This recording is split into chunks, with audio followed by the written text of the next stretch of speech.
Check, check. What is up? Okay. Shout out to the cello, the mighty cello. It is June 10th, 2026. Thank you everyone that is joining in. This is going to be an open vibe sesh. As really all of these are as this develops. Right now it's just the live stream, daily live stream. Want to commit to making content ideally every day. I want to do between 1 hour and 3 hours talking about this technology, whether it's AI, blockchain, the ways in which we can create new models of hope. That's acronym How Oppressed People Escape. Let's go. Just kind of doing a rounds of the Discord here for a second. Cool. Let's go. Let's get it. I'm gonna shut this just so we have more bandwidth for the stream and whatnot. And then I'm gonna close this as well. Beautiful. Okay. I closed the notes, but you know what? I'll let the chat be the guide. So wanted to give a shout out to Strike Perpetuals. Why? They're going live with exposure to SpaceX IPO, pre IPO. So Strike, not only can you get non KYC perpetuals live on Bitcoin, Midnight, ADA, NVIDIA, I think Ethereum. Lots of cool shit cooking with Strike Perpetual. So shout out to Shane and the team. Contextualizing the markets. What are the markets doing right now? Bitcoin's at 62K. The take is this. True value of Bitcoin is between 69,000 and 73,000. This is artificial suppression. When Michael Saylor sells his lure with a 32 Bitcoin or whatever, and then a hop, skip, and a jump later in a few thousand, he buys like 1,500 or 1,100, whatever it was, for strategy. All of which is to say, this is insider cooking and institutional participation in a pre-Clarity Act world. There's a reason why, unfortunately, in an era of Citizens United, folks like Nancy Pelosi somehow figures out how to outperform folks whose job it is to get returns in these markets. So which is to say, people want position. People want position on an asset that you can't create more of. There's only ever going to be 21 million Bitcoin. So again, looking at Bitcoin as sort of the rising tide in the market, and kind of what sets that datum, or that cantus firmus. We're up 1% in the last 24 hours. Again, roughly 62K. Litecoin, $42. Similarly to the 69 to 72,000 level for Bitcoin, Litecoin at $50. That's closer to its true value, 42. I'm looking at this intermediate sort of environment and the suppression and sort of just the comparable. It's more of a psychological situation than it is a fundamental thing. So I think Litecoin is presenting a pretty awesome discount. Cardano is down. It's roughly sideways, but down 0.4%. So, and it's correcting hard. So let's go. But back to basically where it was earlier today at 16 cents. Solana doing pretty good. It's more or less flat, up 0.34%, also correcting hard. But again, probably likely back to the 63 level. It's at $64. Shout out to Solana. I don't hold it though, and there's a lot of reasons why. Infinite supply, accounts based, all this. Ethereum also 0.33%, 1,633. So broadly speaking, I think what we really key off of, that having been said, we get our outliers like Zcash recently and Monero. And why do those assets present outliers? It's because the community acts in unity, and all of these spot prices are literally just the last executed buy and or sell order. So it's important to understand this is likely a very low volume environment. People aren't bidding a lot. So what that also means is exchanges more or less set the bid and the ask. And so I get again, I think from everything that I, looking at, like for instance, Litecoin, there's a lot of supply on exchanges in Asia, and as a result, they can play float games and whatnot. So it's very important, to also be aware that there is a spectrum of custody options, and migrating supply, greater proportion of the supply from centralized exchanges into self custody, is a really powerful choice. It imposes more honesty on the markets by depriving centralized exchanges of that float, so that they can just update your dashboard. Basically, that's how FTX decoupled Bitcoin, the spot price, from the actual market demand. This is also why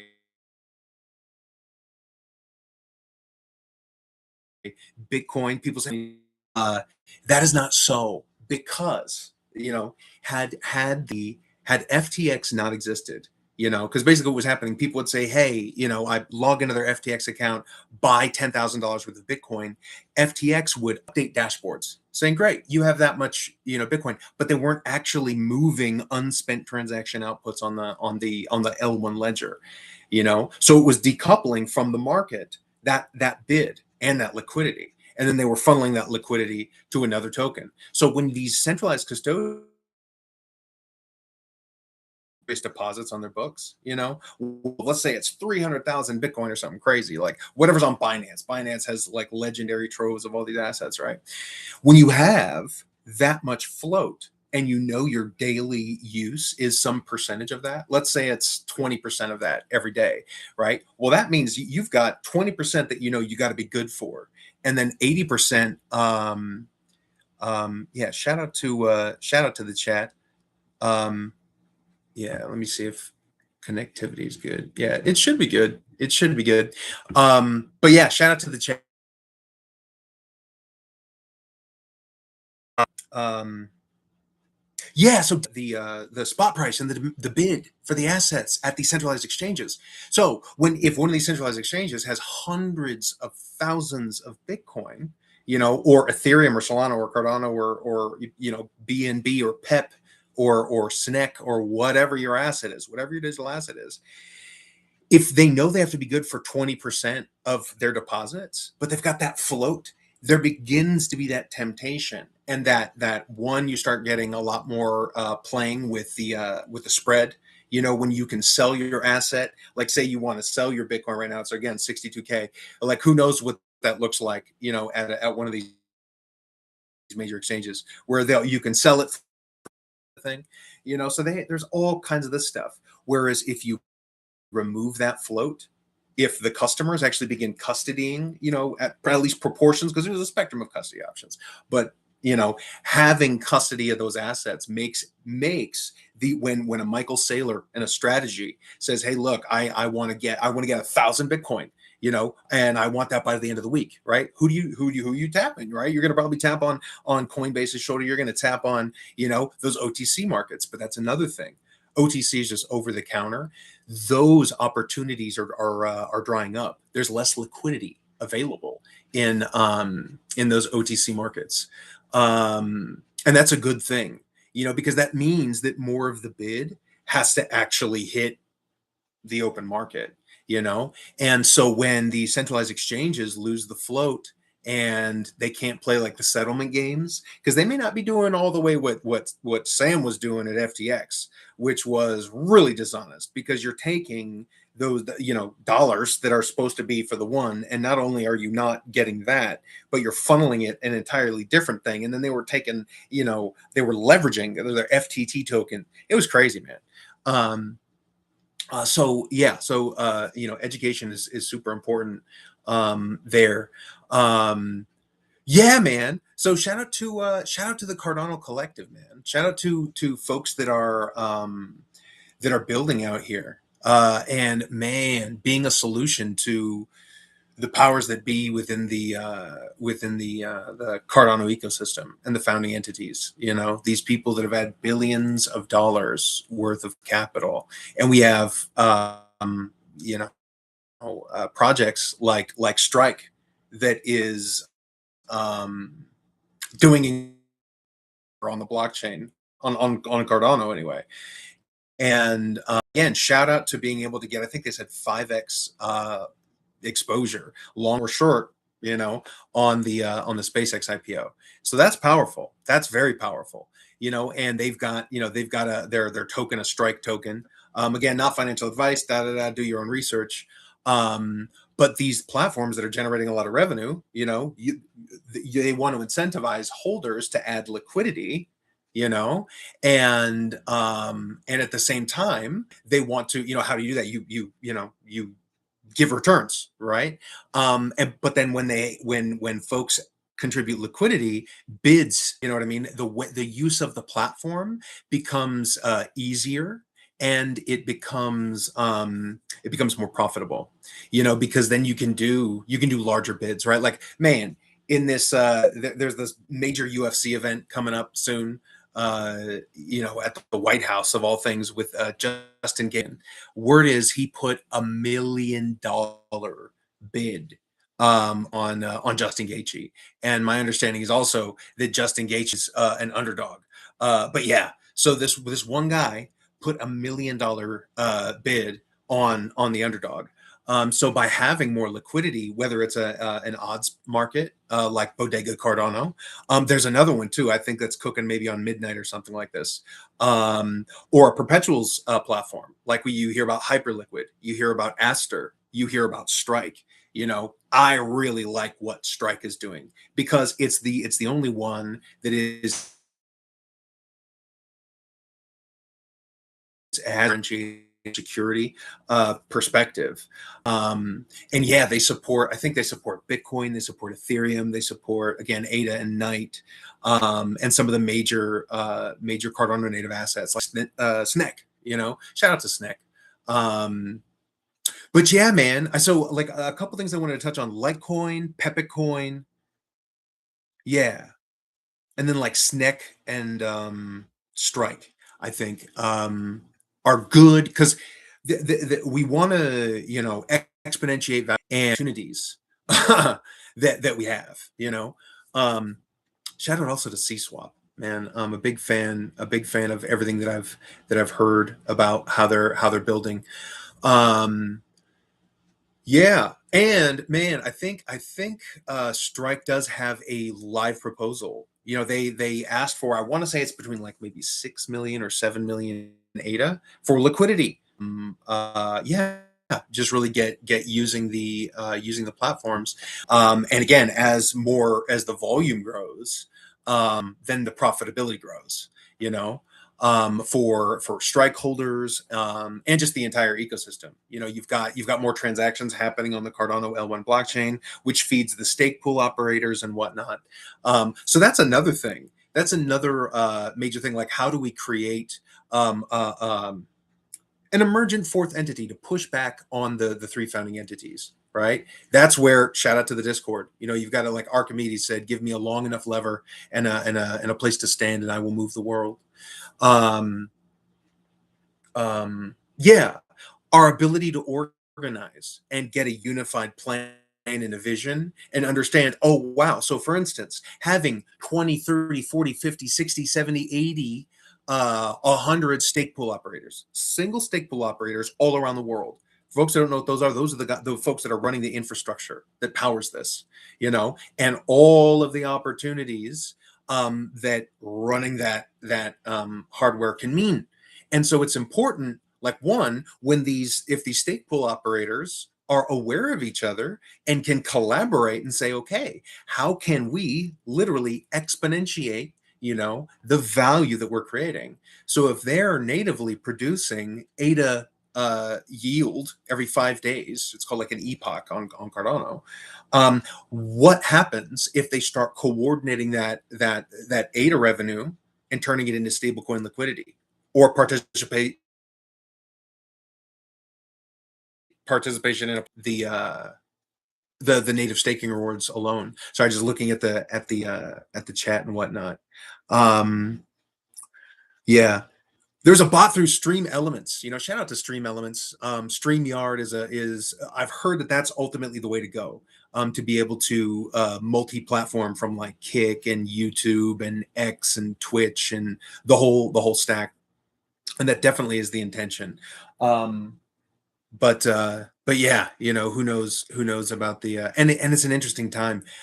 Moved this a little bit later in the day, in ideally to be able to give different folks time to actually be involved in a live stream. Um, so shout out to it. Um, um, um, Yeah, so by having folks like meet up at the Discord and go into the little SPO network, whatever, and just say, "Hey, I exist. Here I am. Here's my experience." Da da da da. We can start getting SPOs talking about what is the best way to do this, so that we can also help people that want to become an SPO, help like onboard and make that easier. Also, D reps. We got to give Cardano D reps a place to meet up because, guys, for folks that don't know, there's a Cardano treasury with like when ADA is not 16 cents, it's worth a lot of money. It's like billions of dollars, in theory. And if it grows, that's substantial. That's substantial. And that's why there's been a lot of pushback lately with against the founding entities, because they've had billions of dollars worth of assets. Like again, with the whole every 5 days, ADA yields ADA, these founding entities that have had like 2 billion ADA for the last more than 5 years, every 5 days. So over the course of the whole year, we're talking more than like $40 million. Now, depending on the price of ADA, and that's lowballing. But could you imagine just doing nothing but delegating your ADA because you're a founding entity? You get $40 million of revenue, right? Now think about this though. The Cardano community eats that sales pressure. That liquidity comes from somewhere, and that's the community.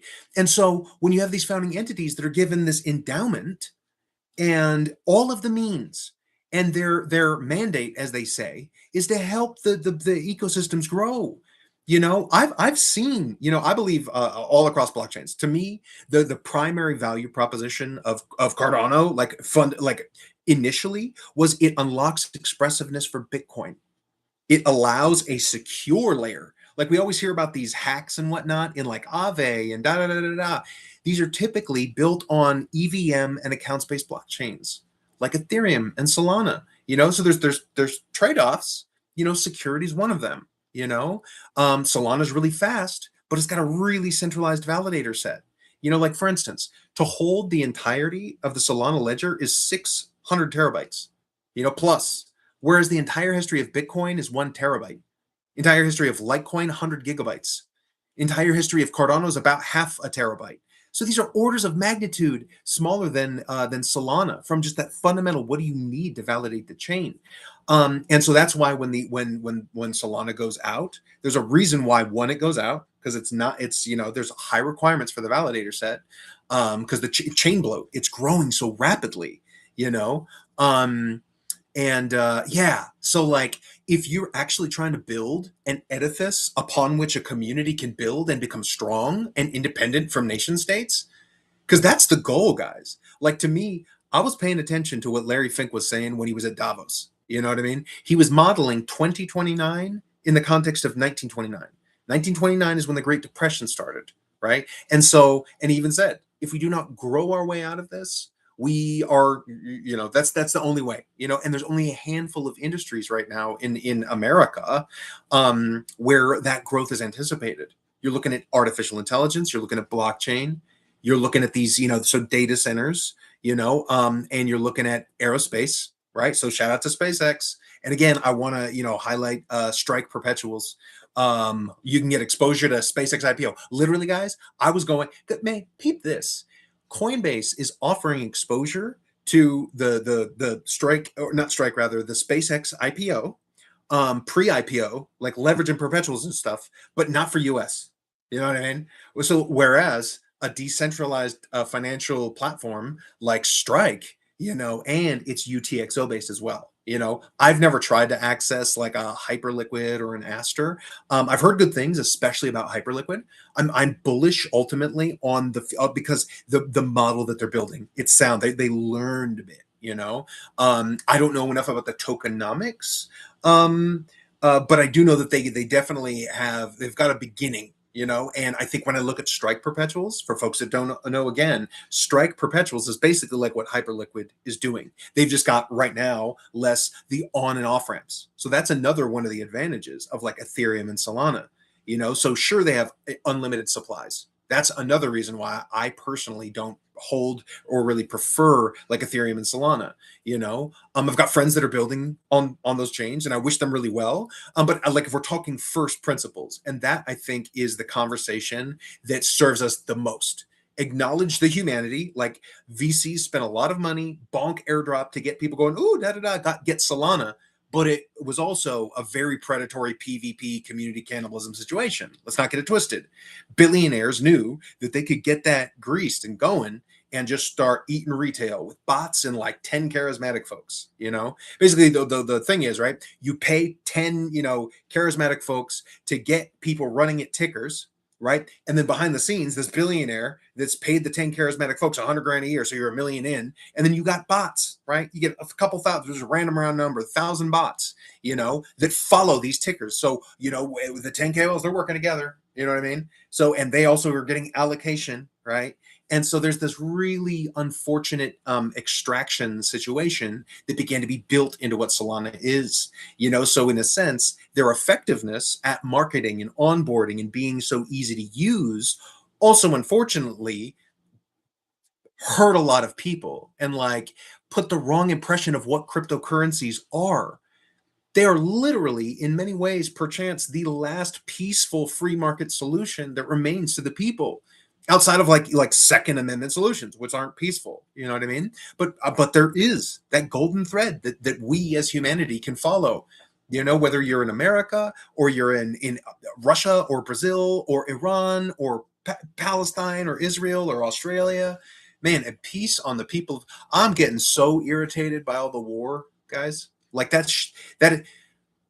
One of the reasons why we need like Bitcoin and Litecoin and these assets that have hard cap supplies, a UTXO basis, and global decentralization and distribution of the validation and consensus mechanism, and the publicly distributed ledger associated therewith, right? That's a lot of words to say all the people that are actually validating the blockchain, right? So, for instance, when Solana's ledger gets really centralized and there's like 20 places that it's getting whatever, if you get on the radar of people that don't like you're in the wrong country, people say, oh, right. And so then what do they have to do? They call a 20 validator set and say, F that person in particular. And then the network goes off and you're done. It's like clawbacks in Tether and some of these stable coins. You know what I mean? So there's a spectrum of what these assets are also capable of. The liberty that you acquire when you custody them. And so these are fundamental differences between an Ethereum or a Solana or a Bitcoin or a Litecoin or a Zcash or a Monero or an ADA or a Knight, etc. So having that honest conversation about what are these assets, which ones maximally empower us, and what are we trying to do? If we're trying to make money and liberate more communities, to me, that's the goal. Like just from a human, like that's art and love. Like that's one of the best ways that I can spend the finite time that I have, in living a life. You know what I mean? Is when I look back on my life, the things that I enjoy the most is time spent with other people. And especially like in art context, seeing people doing what they love. And people can't do what they love if they're stressed about bills or da da da da. There's something about like a free society where you meet people going to galleries and theaters and museums and shit, and coffee houses and the odd rave or two. You know what I mean? So it's healthy and it's powerful. And so if we only have like Walmart and SpaceX and whatever winning, Amazon. That's another thing that Larry Fink pointed out. We need more medium and small business winners. We can't just have a handful of, so even though we know the vast preponderance of the growth is going to be in a handful of sectors, we need to ensure that that value creation is more broadly distributed. And the reason is because we actually, the production possibilities frontier curve, so that's a very simple model that basically says, depending on how you allocate your capital, you can occupy a certain space on a curve. And as you add more capital assets, you can actually expand that curve and make trade-offs and shit. And the more efficient you are, the more goods you can produce, given the capital that you have. And so when you look at the maximum, it's like with Amazon and Jeff Bezos, right? Jeff Bezos can only afford so many pairs of pants, kind of thing. You know what I mean? And so he's only going to contribute so much value creation in the market by buying his one pair of pants, his couple pairs of shoes, and whatever, and a couple of cars. Whereas if that flow is enriching, 30,000 families across a nation, and then that's 30,000 pairs of pants and 30,000 shoes and so on and so forth, and so you actually produce more as an economy. And so Larry Fink was talking about, like, we have a lot of challenges because, there's something that's also a little bit, because vertically integrated scalability and efficiencies, right? Elon's great at this. Amazon has done really, really great at this. And so it's interesting where we know that we need to encourage maximum productivity and growth out of the handful of domestic players in the American economy. Because to not do so is to witness the failure of the dollar in a wild, wild, wild way, because we already are aggressively printing the dollar. The U.S. national debt is going to clear 40 trillion before the end of the year, and that's wild work. And for context, like when Bill Clinton was president, it was like 6 trillion. So yeah, the debt is growing. We're adding now like at about $1 trillion every 100 days to the national debt. And so, I mean, and why that matters is if you're a small business anywhere across America and you're denominating your profit and your plenty in US dollars, and the federal, the powers that be are aggressively printing those dollars. If you have 1 million units of dollars in a bank, let's say, and it's returning some interest of 3%, that is not going to outpace the rate of printing of new dollar issuance, through many ways. And that's why, in order to actually imbue those dollars with value, we need gross domestic product to increase.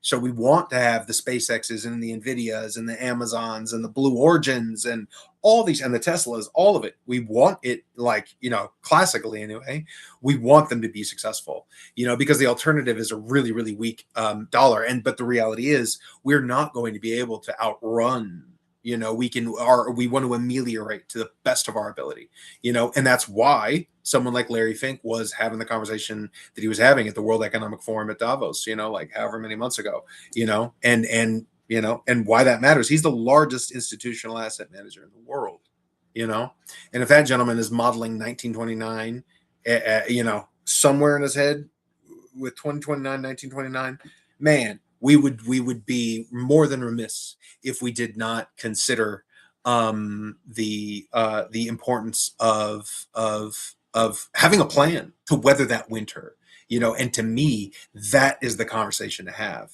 That is how do you make these assets productive? How do you make your Bitcoin and your Litecoin and your Monero and your Zcash and your ADA and your Strike and your, even your culture coins and your meme coins, which I think, again, are really going to evolve into something called like a Quest coin. Because right now, what's really, there's been a lot of damage done in like the meme coin trenches. There's a couple shining like lights out there. Again, like I think SNEK has done an incredible job. But obviously Doge is that successful. PEP, PEPE. Speaking of which, there's another one called PEP, that is a dedicated. So unlike being an asset that lives on Ethereum, like Pepe, this is a dedicated chain that someone decided to launch in the concurrent, like the Scrypt mining network. So folks that are validating the Litecoin network also can choose to validate Dogecoin and Bell's coin and this PEP coin, which is the Pepe coin network. And then there's like more than 40 other projects, in various states of whatever, but there's like those 2 or 3 that are of note enough. And I think that there is a sufficiently compelling sort of argument for utility, actually, the ways in which, meme coins live at the fastest liquid layer of blockchain technology. We have seen that at the meme layer, you can marshal billions of dollars of capital flow. It's like, again, we're probably going to see the SpaceX IPO is going to probably trade a lot like a meme, for many reasons. Again, like there's going to be perpetuals exposure. There's going to be, and it's a huge liquidity event, which is another paradigm, and thing to consider when we look at the relative performance. It's funny. I'm actually really liking. I'm looking at the Bitcoin chart. Yeah, man. So yeah, peace in Iran to me is going to be one of the major bellwethers. I did not like to see the saber rattling earlier today, but I think that's really ultimately what it is. I think the fact that peace talks are, consistently being on the table. There are folks that are close to those conversations, that have made, multiple sort of, expressions and or intimations that is the greater will, amongst the powers that be, is how do we successfully resolve antagonisms in the region. Now therein lies the rub, right? What is the state of oil trade? How is that going to go, vis-a-vis the state of Hormuz, and then antagonisms with respect to what's going on in Israel, and I mean that's as again, it's sad, bro. It's sad, but ideally we get peace soon, and Clarity Act passed. I mean, shout out to Wendy O, because some of the content that I've appreciated the most of hers recently is her coverage of the Clarity Act. That it's very much a banker's bill. It's not. It shouldn't be. It's almost like if folks that sold like horse saddles and stuff lobbied politicians against Henry Ford, saying, "Oh, don't let Henry Ford make more than 10,000 automobiles a year. Why? Because it'll hurt our horse saddle business." You know what I mean? And banks are basically doing a version of that, and I think that's wrong. That's not a free market. Meanwhile, the rest of humanity is out here. The rest of at least U.S. citizens, we've got folks that are getting laid off from their jobs because artificial intelligence does it better. So we're sacrificing hundreds of thousands of American families on the altar of creative destruction, but we're going to create privileges for banks so that they don't have to compete with the superior, maybe options and solutions and returns in decentralized environments, And again, these decentralized exchanges don't get the fractional reserve banking that these banking institutions are privy to, so every dollar of deposits they can lend out 10 or more at outrageous interest rates. Jesus be flipping tables over it, man. So yeah, F these banks, bro. Like they should have to compete. And unfortunately, we aren't getting the representation that we should, with respect to the passage of the Clarity Act, and even the Genius Act and the Anti-CBDC Act.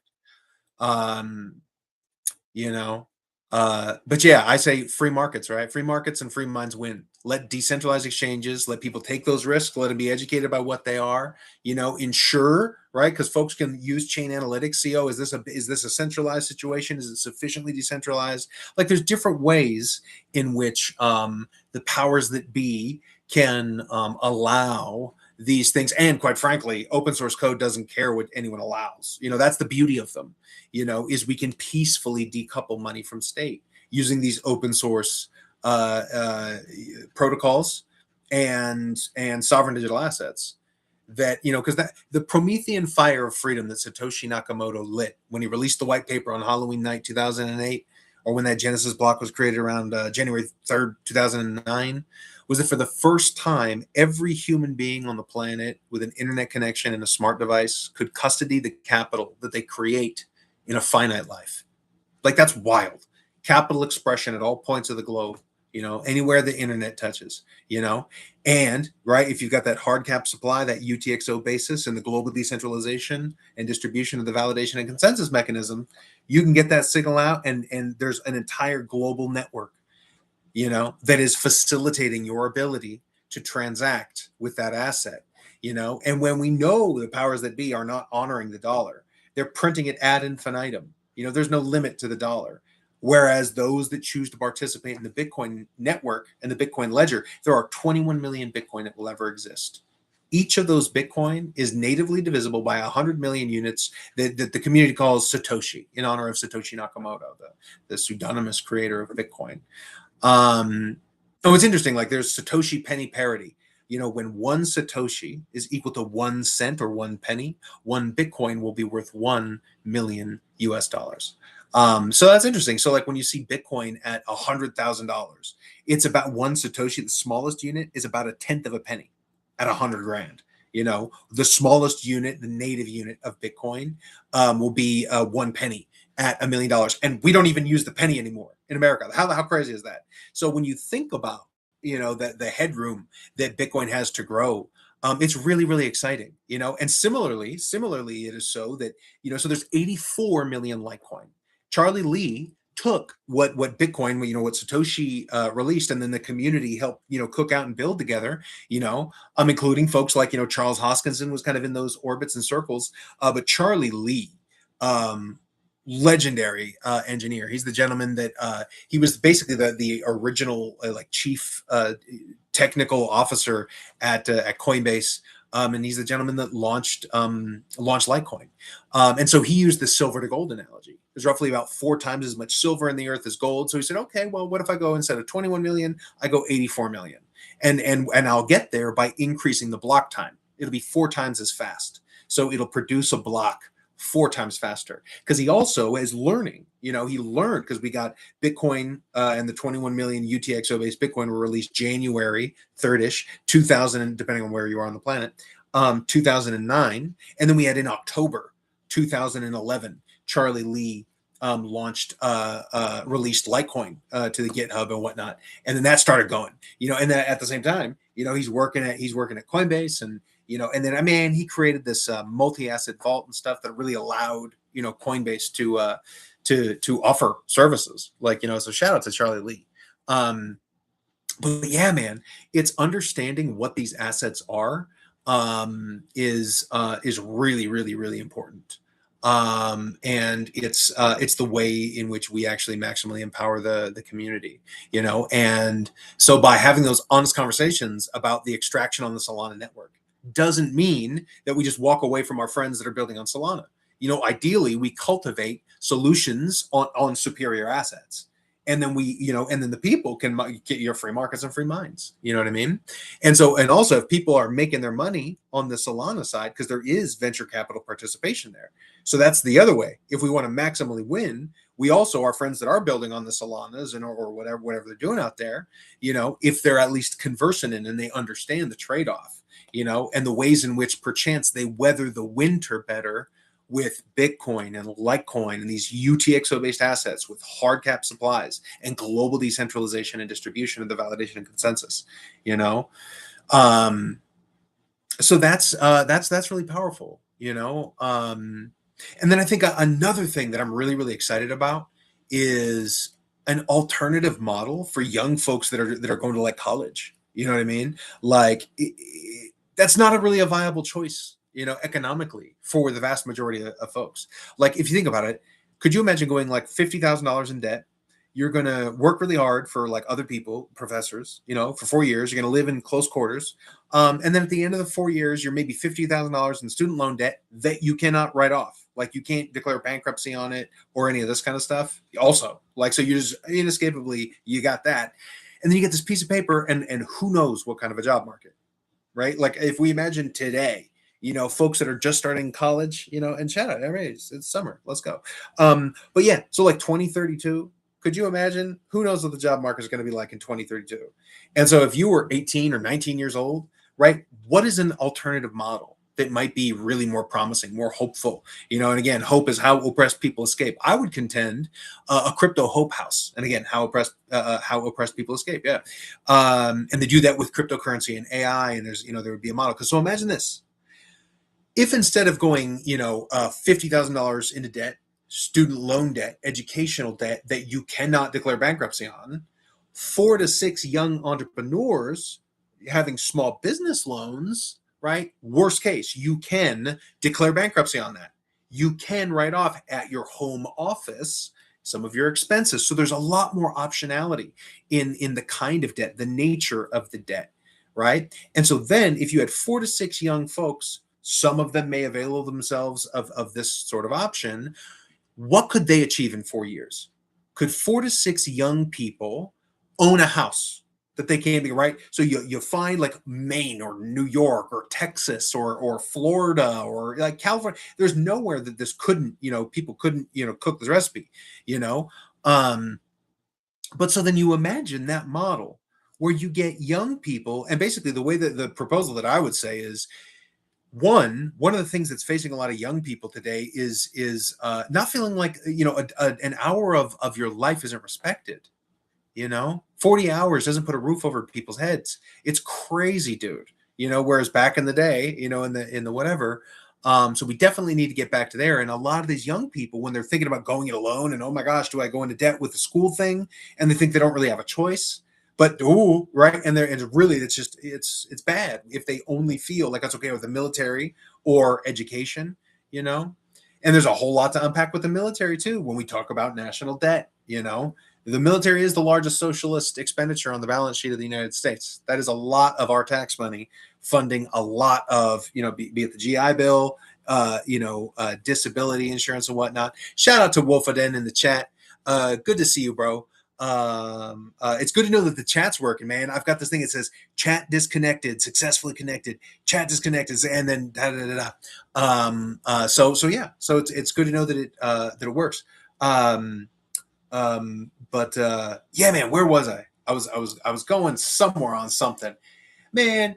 Oh yeah, crypto hope houses and hope hubs and new model and alternative model to college. As a matter of fact, I was speaking with this gentleman about some cool stuff that he's building. I think there's somewhere out there, probably on the other side of the planet, maybe somewhere in like Germany or somewhere. But there's talking about these like getting communities together where, again, many hands make for light work. So that's the other thing. A lot of these young people are going, oh my gosh, I know that I'm not going to get the value return maybe out of college, especially if I have to, if you don't have your parents or someone helping, does it really make economic sense? Now, I think if you want to be a heart surgeon or a brain surgeon, absolutely go. You need that. And we want that. We want you getting the highest quality education because I'm worried about the quality of our doctors and our medical, professors, a lot of our professions, because how many of these students today are chat GPTing, aren't even reading books, like we're hearing, like, man, there was a study that said for the first time, average IQ dropped. We're also like that the average attention span is diminishing as well. So it's like, you know what I mean? We definitely don't want all of our doctors in 70 years to have the attention span of a fish. And if the rectangle in their hand doesn't answer the question, they just shrug. You know what I mean? But then you and I are as good as the doctor, kind of thing. So what I'm saying is there are still things that it's worth going to university education for, because that passing on the human craft of what it is to be a doctor, a surgeon, that's so meritorious and important. I think we'll get there, with agentic means and all of this really cool stuff. But we want to make sure their reference libraries are profound and that the state of that technology is sophisticated enough to actually keep up with the needs of our global populace. I mean, right now in Japan, there's actually a lot of Italy as well. Older populations where you don't have the guy that's bringing the mail up the hill anymore, or working at the local dairy, but working at the local bakery, that a lot of them are families and it's someone's grandmother, you know what I mean? Like where she's been running this bakery since 1964, which is why a lot of these, places are trying to incentivize people to move there. So yeah, there's a lot there about like the state of modern economics, technology, where is the market niche and demand? So all of which is to say, I'm not saying that college and traditional education doesn't have value, but what I'm saying is that the average person, it is radically changing. Like if you were going to go to get a business administration degree, or yeah, like there's just a lot of things, a lot of degrees where like And I'm not saying they're bad. Again, if you can afford it and all that, like go, because the networking, the human experience is so cool. And there is something that's nice about a curated curriculum and all this stuff. But like a history degree, a philosophy degree, yes, they'd be beautiful and awesome. But are you willing to be $50,000 in debt or more if because a lot of people are in way bigger debt than that. I'm just using that as a round number, and again, you can't declare bankruptcy on this. So if you think about it, if that model has just radically changed for the young people today this summer going, am I going to start at University XYZ? Am I going to sign that paper? Am I going to take out that loan? Or am I going to get on the phone with Billy and Susie and the four other friends and say, yo, remember that small town in upstate Maine, right? And then you start cooking that idea and you start going, whoa, what if, right? So there's a 4-bedroom house. It's an old Victorian, but they just redid the electrical and the plumbing. It's 210,000 or whatever the number is. You know what I mean? And you get 4 to 6 young people. And again, a small business loan. So again, like taking out a small business loan to go, and what are you doing? You're working in the AI and the blockchain space. And again, these 4 to 6 young people, the model to me would be get these college age people working at the local diner, working at the local bakery, working at the local cafe, the pizza shop, the auto shop, the gas station, wherever they are, and teach, because a lot of these businesses are owned by boomers, teach them about blockchain technologies. Because think about this. When we're talking about the dollar is going to have a lot of inflation. They're going to print a lot of dollars. That's inescapable. Larry Fink, the largest asset manager in the world, and the honorary or temporary or whatever kind of clever language they're coming figurehead of the World Economic Forum in Davos. He's talking about we've got to grow our way out of this domestically, and so what that means is we are going to have a lot of dollars are going to lose their value per unit, and so a small business, accepting, could you imagine that car mechanic that just fixed a car and let's say it's a $3,000 repair bill. They've just replaced some like engine or something crazy. You know what I mean? And what if they said, okay, if you pay me in Bitcoin, I'll give you a 7% discount. You know what I mean? Now, why would they do that?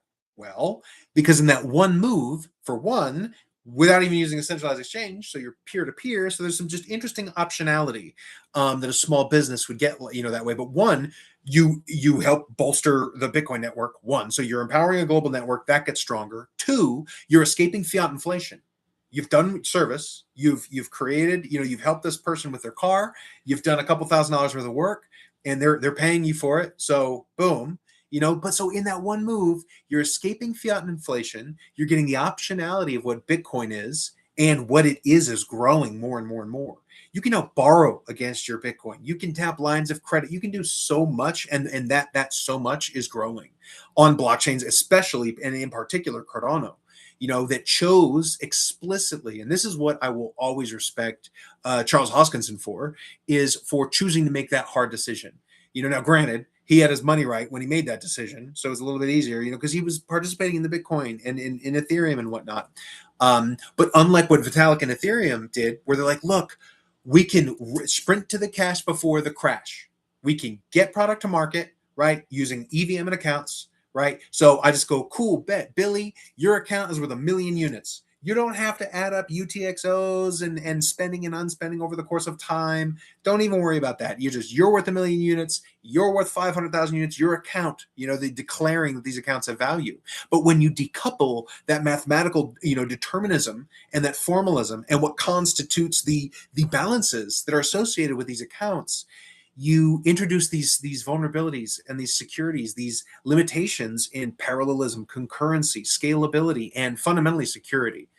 But Ethereum and Vitalik said, let's do that. And they did make money, and the model was basically like, look, we know that we have certain things, like certain engineering challenges that we have to innovate around. But if we push this product to market. We can pull in $100 million worth of revenue. We know some of the things that we don't want to happen, so we'll even gate participation. So we're we'll give it to a bunch of like wealthy folks and make it so that people want it, but they can't quite use it. You know what I mean? So there's lots of ways that this kind of is actually cooked out, and so you sprint for the cash before the crash. I'm reminded of there's this scene in one of the X-Men movies where Magneto's like this on this island, and his power is like electromagnetic things, like he can move steel and shit and iron. And so he's like pulling these elements, these metallic pieces, and he's walking on them across this chasm. That is the model that Ethereum and like a lot of these Solanas and whatnot employed. Sprint for the cash before the crash. You know that you didn't bake out the determinism, like it doesn't exist on that math. So you gotta cook that real quick, but you can make that money real quick. And then using that money, you hire the new engineers and you pass the problems that come, and you continue to innovate quick. And every once in a while there'll be a hack, but you know what I mean? So there's these trade-offs, whereas Charles Hoskinson said, no, what if though, hear me out, what if we add smart contract expressiveness to the model that Satoshi Nakamoto chose, the UTXO model, the unspent transaction output model? What if we extend that such that we get the smart contract expressiveness that we like with the EVM and the accounts-based models like Ethereum and Solana and whatnot, but we maintain that mathematical formalism and determinism, and then there was Cardano. 45 billion will ever exist, so it's got a hard cap supply. It's also divisible, but not by 100 million. I think each Cardano, it's less than that. It's like each one is divisible by like 1 million or something like that. Small units called Lovelaces. Neither here nor there, but its base supply is significantly larger. As a matter of fact, I think it's a valuable exercise to normalize these various blockchains and calculate a Bitcoin normalized unit, which is what is the maximum supply of the asset that you're trying to calculate? What's the maximum supply of Bitcoin? So you basically just divide it by 21 million. If you divide Litecoin's maximum supply, 84 million, by 21 million, you get 4. If you divide 45 billion, Cardano's maximum supply, by 21 million, you get 2,142.8. You round that up to 2,143. Because, marketing, right? Speaking of marketing, that's something that Cardano needs help with. And again, speaking of Cardano, man, Strike is winning. SNEK is winning. I mean, unfortunately there are few real big winners. Fluid Tokens is building really cool shit. C-Swap Dex is building a lot of different stuff. So not only can you get participation in Cardano native assets, but I know they have ambitions to expand into real world assets, which is very interesting. So things like gold, maybe even these things like SpaceX and Nvidia. I don't know, but again, Strike is sprinting. So we'll see, and also they're doing their own Bitcoin DeFi project. So I'm very, very keen to see what develops with C-Swap Dex as well. But what I do like about the way that they're choosing to pursue the market is, one, they were inspired. My understanding is they were inspired to create this platform because they knew that some opportunities were kind of squandered in the ecosystem. And so like people that are new to the ecosystem that gain exposure to some of these decentralized exchange tokens. So for instance, you hold a token and you participate in revenues that the platform generates, right? Well, but if you've mad printed that token, you can really, really hurt the value proposition for a holder. And so this is one of the things that C-Swap in particularly chose to try to address with their native token. And they've created another project that is a Bitcoin DeFi explicit project. I don't know. They haven't published sort of the way that the model that they're using, but I suspect that there would be a good deal of overlap in some of the principles that are being implemented with the Bifrost Bridge by Fluid Tokens. They're doing great work. I love it, man. So like, for instance, publicly distributed ledgers, that information is available to the global network, right? If you have an internet connection, whatever, you can query the blockchain. So let's say you have an address, right? And you say, oh, well, you can prove probably that you custody the address and like the assets that went to this address, right? If you say you make a very specific, say, amount, right? And there's all kinds of, you don't have to do this, but I'm just trying to illustrate the mind model. So you've got an address, an empty address that exists on the Bitcoin ledger, the Litecoin ledger, the Monero, the Zcash, the Dogecoin. You can extend this. And you can have these things that are kind of like an oracle, you know, or basically would be some sort of oracle. I've heard, though, a reference to like a watchtower, you know, because they want to do an ode and an homage to what it's actually doing. And so an oracle, I mean, well, they're both kind of doing the same thing. An oracle is saying what's happening in the real world and relaying that to the blockchain. A watchtower in this implementation, from like an engineering perspective, is saying they're going to be actively querying each blockchain. So the first bridge into, say, this one of the methods where you could get this UTXO based DeFi cooking is you could send assets of a particular amount predetermined, where you say, boom, here's an address. And folks that know how these protocols work, there is the custodians of the keys are the only ones that can generate those receive addresses. So you can even issue into a smart contract an empty address and go, boom, but I want that to be my magical DeFi address, okay? And then associated with that address, you could have man, here's what's wild. You could use that address as a piece of cryptography, as a piece of a solution to another address, where you say, all right, I am going to fund another address that I declare that I'm not even going to tell you. I'm going to fund that address with a balance. And I'm going to associate that address with this balance, and I'm going to encrypt it. I'm going to lock it up, and basically, I'm going to have the deposits there. Because here's what it also does: it protects the user from the platform from knowing how much someone's just funded. Right? Like, you may not want a centralized platform to know that you've got whatever your assets are. Right? You might have all the Monero in the world, all the Zcash, all the whatever. Right? So, but you could prove, hey, I generated this address and I'm going to deposit assets into multiple addresses. Maybe, again, some into Monero, some into Zcash, some into Bitcoin, some into Litecoin. We can even extend this to like Dogecoin, PEP coin, right? And think about this. These are all independent ledgers. So the watchtower can go and query those balances of those addresses and refer to the smart contract and say, hey, like these addresses exist with certain balances, okay? And what they can do is they can then give permission to the addresses that have been input into the smart contracts. That can be what gives permission for the protocol to withdraw those assets. So because there's many ways where you can actually create beautiful ambiguity. Here's where Litecoin is really, really great, actually, in the stack with their MWeb. Here's where Midnight Protocol, which is also, so there's so many highways and byways. That conversation also, this maximalism, where people go, oh, if you're not da-da-da-da, they're literally destroying the most powerful solution. We want trillions of dollars and millions of our friends to become financially free and powerful all around the world. That's what I want. I want free people doing cool shit. Because again, when I look at like what makes life cool, free people creating cool things. And people can do that if they own their money. You know what I mean? But anyway, so these watchtowers are looking at these address values that are on the chain. And so depending on how you use those address balances and the associated information within the watchtowers and that information related to the smart contracts, you begin to understand how we can begin to offer DeFi tools to a wide array, you know, and I think, well, I know Cardano is uniquely positioned to be this because of that choice that Charles Hoskinson made with the EUTXO. Ethereum can't offer that because it's an accounts-based model. Solana, BNB even, is accounts-based. I do like, though, that they have a hard cap supply. Really bullish on that. It's another reason. XRP, I'm bullish that they have a hard cap supply, but they're also accounts-based. They're not a UTXO-based blockchain. You know what I mean? And so, yeah, that's one of the reasons why I've got my eye on Caspa. You know, they have a hard cap supply. It's a UTXO-based blockchain. It's not yet really decentralized and adopted enough for me to be like, oh, okay, but it's got the seeds of greatness in it and freedom and liberty. You know?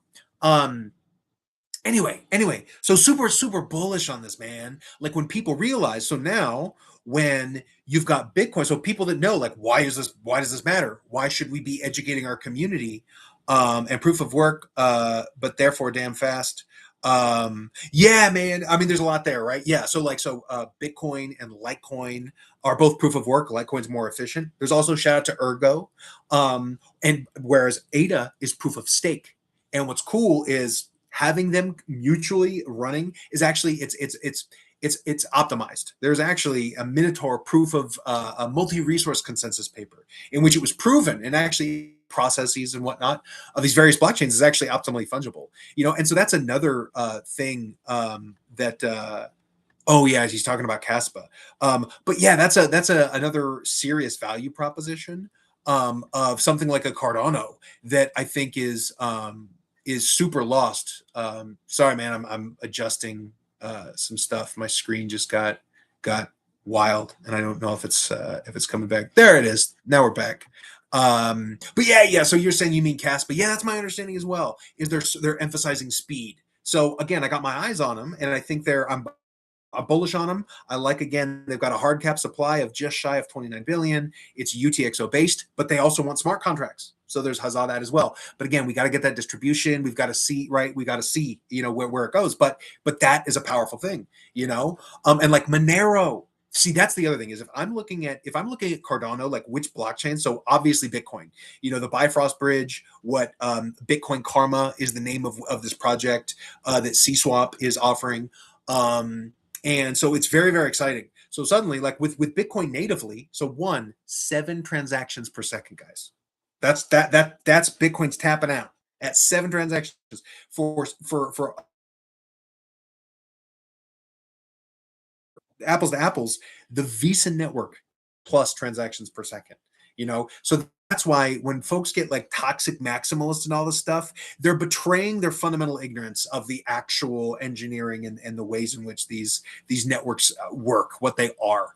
And so the solution to that scalability, that throughput, is that interoperability. It's that grand unified UTXO theory. And what's really interesting is Cardano stake pool operators are uniquely positioned to facilitate that. To facilitate basically, because think about it, they don't even have to validate the blockchains. You let Monero validate Monero. You let Litecoin validate Litecoin. You let Ergo and PEP and all these, you let the chains validate themselves, right? But what Cardano SPO can do is just say, I will hold a copy of the ledger. I will say, yes, this is where y'all are at, right? So what that means, though, is then every Cardano SPO begins to be able to validate, basically, like at least the information that exists on those ledgers, all kinds of really cool stuff.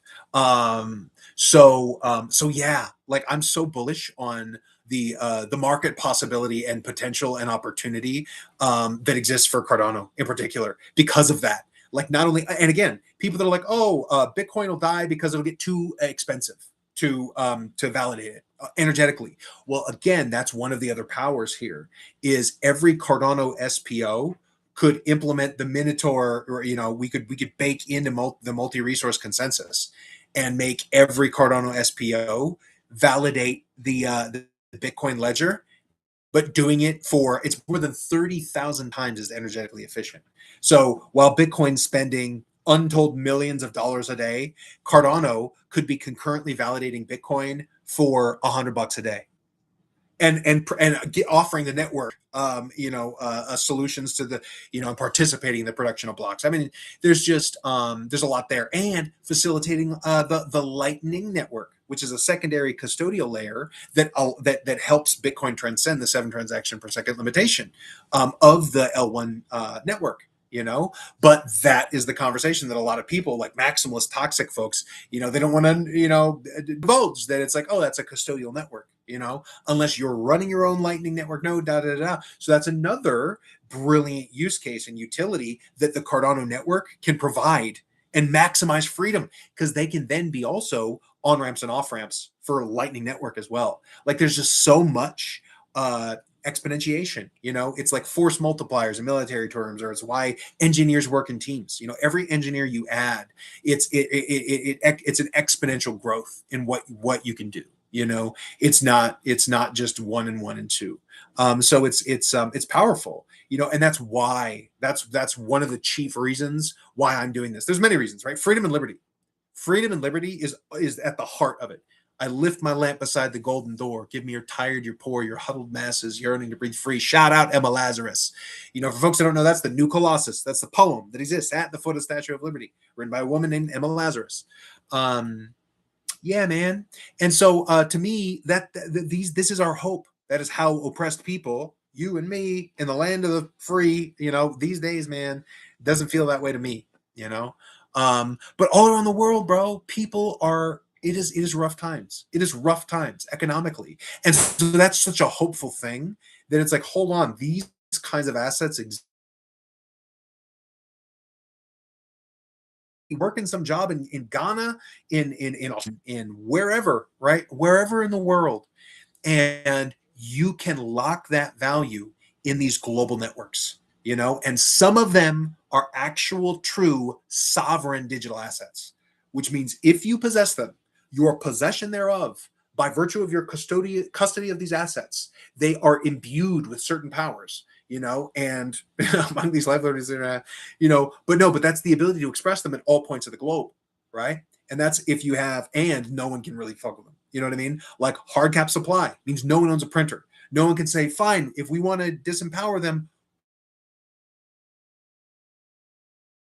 print, right? So you think you're a freedom person, but then someone prints another bill. One, if it has the gold condition by instituting a hard cap supply, that's powerful. UTXO basis, unspent transaction output, right? What that is, the way that works, okay? Let's imagine you've got a $20 worth UTXO of Bitcoin, okay? And you want to buy a coffee, a $5 cup of coffee. The way that it would work is you've got an address on the Bitcoin ledger, okay? And that holds your $20 equivalent of Bitcoin in what's called an unspent transaction output. But now you're about to spend this. So what ends up happening is your coffee merchant says, hey, you're going to Bitcoin. So they're going to generate a receive address, okay, so that they get an address and your unspent output. Now here's what happens, right? Your $20 UTXO for your $5 cup of coffee splits. Unspent outputs become new unspent outputs. This is also how there's that mathematical formalism and determinism. You can follow back the 2 plus 4 plus da, you know, throughout time. So the 20 becomes a 5 and a 15. The $5 goes to the address for the merchant. The $15 UTXO, your change, the parallelism and the concurrency. Whereas when you have an account where it's Bill has $1,000. Okay, he spent 5. Okay, well now update it. Bill has $995, but there isn't this unspent transaction output we can follow, right? So what ends up happening too, if you do too many transactions too fast and Bill's account can't update fast enough, but what if this transaction hit, so now your account balance updates, but now this transaction hit, but now because your account balance is different, it invalidated the transaction that was written, so now it fails. That is a parallelism and concurrency failure. You know, so there's all these reasons why UTXO based blockchains give you that security, parallelism, all kinds of cool shit, you know. And then when the validator set, again, Solana 600 terabyte ledger, you need so much money just in hardware to start the conversation, and then you need stake to probabilistically participate in the validation with your hardware. You know, that's another thing that Cardano got right. You can validate Cardano with a couple of laptops, less than $2,000 worth of off-the-shelf hardware. You can run a Cardano node. That is powerful. So all you need, lightweight hardware, and then you say, hey, look, delegate to my stake pool, and now you're cooking. That is so powerful, you know, and that's also very underappreciated. You know, in a world in which, like we saw, right, unfortunately, however long ago this was, like 2 years ago, when Russia and Ukraine, could you imagine rolling back the clock? You're validating a ledger in Ukraine, and then suddenly you've got to leave. Think about this in like Bitcoin terms. The scale of operations to wind down Bitcoin and energy, local energy environment determines to a very high degree the your ability to even participate economically in that whatever. But then on the good side is you can send that Bitcoin anywhere. The Bitcoin goes anywhere. But your validator set, that hardware you've got locally, because oh no, the Russians are coming over the border or whatever, you can't take that with you. Whereas on a ledger like Cardano, again, a couple of laptops, bet, bro, shroom, blunk, gone, right? You can send your ADA and you can send your whatever. And then think about this too. I love this. Is if you think about like sending the history of your money to your global network so your friends have your back. Like the fact that people now can keep their capital in their minds in 12 or 24 words. You know, I mean, it's so powerful what this is. And as more of us understand the power of these technologies and how to use them, we imbue the networks with greater value. Because remember, the spot price is just the last executed buy and sell order. There is only 21 million Bitcoin, 84 million Litecoin, 45 billion Cardano, these kinds of things. So as we get more and more of our network that understands these assets, has custody of these assets, more and more of the institutional players, as they're escaping fiat inflation and they're buying Bitcoin and Litecoin and all these other assets, right? We're our native, you know, we're growing globally, decentralized and free, and that's what we want to set up. And then, so to me, the game is we need as many winners in these decentralized networks as possible between now and 2029. That's kind of how my mind's modeling it. I think when you look at the rate of technology advance, like we're already falling across like a technological event horizon, if you like. But um but yeah, with respect to like international markets and macro economy and the business cycle and the 4-year cycle with Bitcoin and whatnot. So the next halving, for instance, is due in 2028. Interesting note for Bitcoin. Litecoin's actually coming up next year, July. That's very interesting. And it's one halving cycle behind Bitcoin. So Bitcoin was at 6.25 Bitcoin created every 10 to 15 minutes is about how often a block is created. And the block reward is basically that native reward at one time 6.125, or no, 6.5, and now it's 3.125, whatever the fuck it was. No, rather 6 point, doesn't matter. Doesn't matter. It cut in half, and Litecoin is one behind it. So Litecoin is currently at 6.125, or 6.25 rather, and it will have its next halving in 2027. The one that Bitcoin had in 2024, essentially. So there's a lot leading up to 2029. If the major players are expecting a potential macro contraction, and particularly in domestically in the United States, unfortunately, you know, that was the and globally, that means probably globally, but yeah, you know, I mean, it's wild, you know, and again, it's not like it's a for sure thing that the Great Depression is going to kick off again, you know, and we're going to have the greatest depression, but we need to prepare. If Larry Fink, the largest institutional capital asset manager in the world, is thinking, maybe it's time to, you know, what's the parable of the cricket in the winter or whatever the hell, where you gotta, you know, make your food while the hay is shining, while the sun, you know, make hay while the sun is shining, or whatever the hell it is. But yeah, so how do we survive the winter, right? If there is this macro contraction, we want to have in our decentralized protocols capital assets that are productive, you know, and we're getting that yield by, you know, perpetuals platforms, stablecoin lending and borrowing, you know, whatever the laws come out with in America. America isn't the world. America isn't the world, and open source code is open source code. And I'm bullish on the fact that I heard that there was some legislation moving forward to decriminalize, because code is art. Code is speech.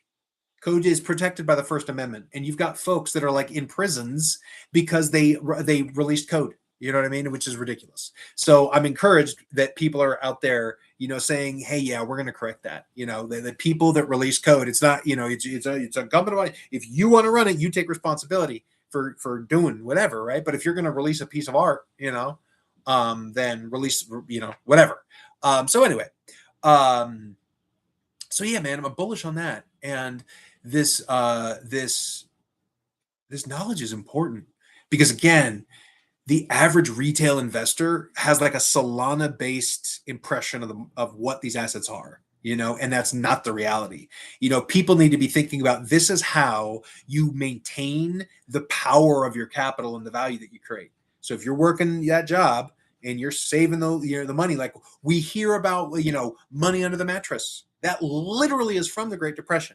People that lived through that time period knew how gnarly it was, you know, and so people started going, "Yo, we're gonna save our dollars," you know, because yeah, you know, you got to, you know, and all this, and unfortunately, because the rate of inflation and you know, the just how encumbered the dollar is going to be with that printer going burr. it just doesn't, it's not going to serve the people. It's not going to be, it's not going to allow the people to be able to hold their value. And that rate of devaluation is going to increase with time. Whereas Bitcoin, like when we're looking at the global market in the context of like conflict in Iran, Clarity Act, going, ooh, maybe da da da da, all this bullshit, all the craziness, and we're holding this well. I'm telling you, the way we model it, even though I just said like you don't model, well, definitely not beyond 10 years, just because rate of change, and we're in an event horizon. But for I think 2029 is the way to be thinking about it, but understanding that Bitcoin in 10 years is over $1 million. It is very, very likely, to crack $1 million per Bitcoin in the course of the next 10 years. Because remember, right, we have the halving every 4 years. The next one is in 2028. Now, granted, every halving, this is why I was bringing up the Litecoin and talking about those numbers. Each halving has less of an effect. So what I'm also trying to say is Litecoin's upcoming halving in July 2027 is a consequential one. You know what I mean? Kind of like Bitcoin's last halving was consequential. Again, it went from 6 plus new Bitcoin issued every 10 to 15 minutes to 3 and something. And it's about to drop to 1.7. And then after that, it'll be less than 1, which is crazy to think and powerful. Because think about that. That means every 10 to 15 minutes, if Bitcoin is at 100 grand, just for a moment for the easy mind math, right? That means when it was issuing 6 Bitcoin every 10 to 15 minutes, the market had to be able to eat 600 grand potentially, right? If you mine the block like the way that you classically you want to model it, you want to kind of, well, depending on what you're, anyway, the theory, but or the phenomenon that you're seeking to model. But it behooves one to consider that as sales pressure immediately so that you can appreciate the impact of a halving of the supply on the market. This matters because when we talk about energy costs, okay? Because when people talk about, it becomes in like insolvent, like companies become insolvent, or it becomes economically inefficient. It's this, right? What if it cost you $60,000 worth of energy per Bitcoin that your hardware generates, right? So now you're at cost parity, right? Well, granted, if you're at 3.125, you get the block reward, but it's this kind of math, that you look at with the economics. But then on the supply and demand side for the market, there's less sales pressure. That's why the early halvings were one of the reasons why they were so powerful, right? Because think about it. Initially, it was 50 Bitcoin created every 10 to 15 minutes. Could you imagine that 50 times 100 grand, right? But no, at the time it was pennies. It was less than pennies. It wasn't even a pizza yet. It was just a hope and a dream, which is beautiful. But now it's 62 grand. And so think about that. That is very, very powerful, is that every 10 to 15 minutes, that, the amount of sales pressure that is possible to be introduced to the market is reduced, every 4 years and all this stuff. So Litecoin's got a major one coming up. Bitcoin's got another major one coming up. Both of those are coming up before 2029. But each of them, there's only one more. We are going to get clarity soon. And so by modeling these assets, understanding that, like, for instance, 2 major bellwethers that I think that we're going to see in a post-clarity world, one of them that's going to be major, international trade with Bitcoin as the preferred asset.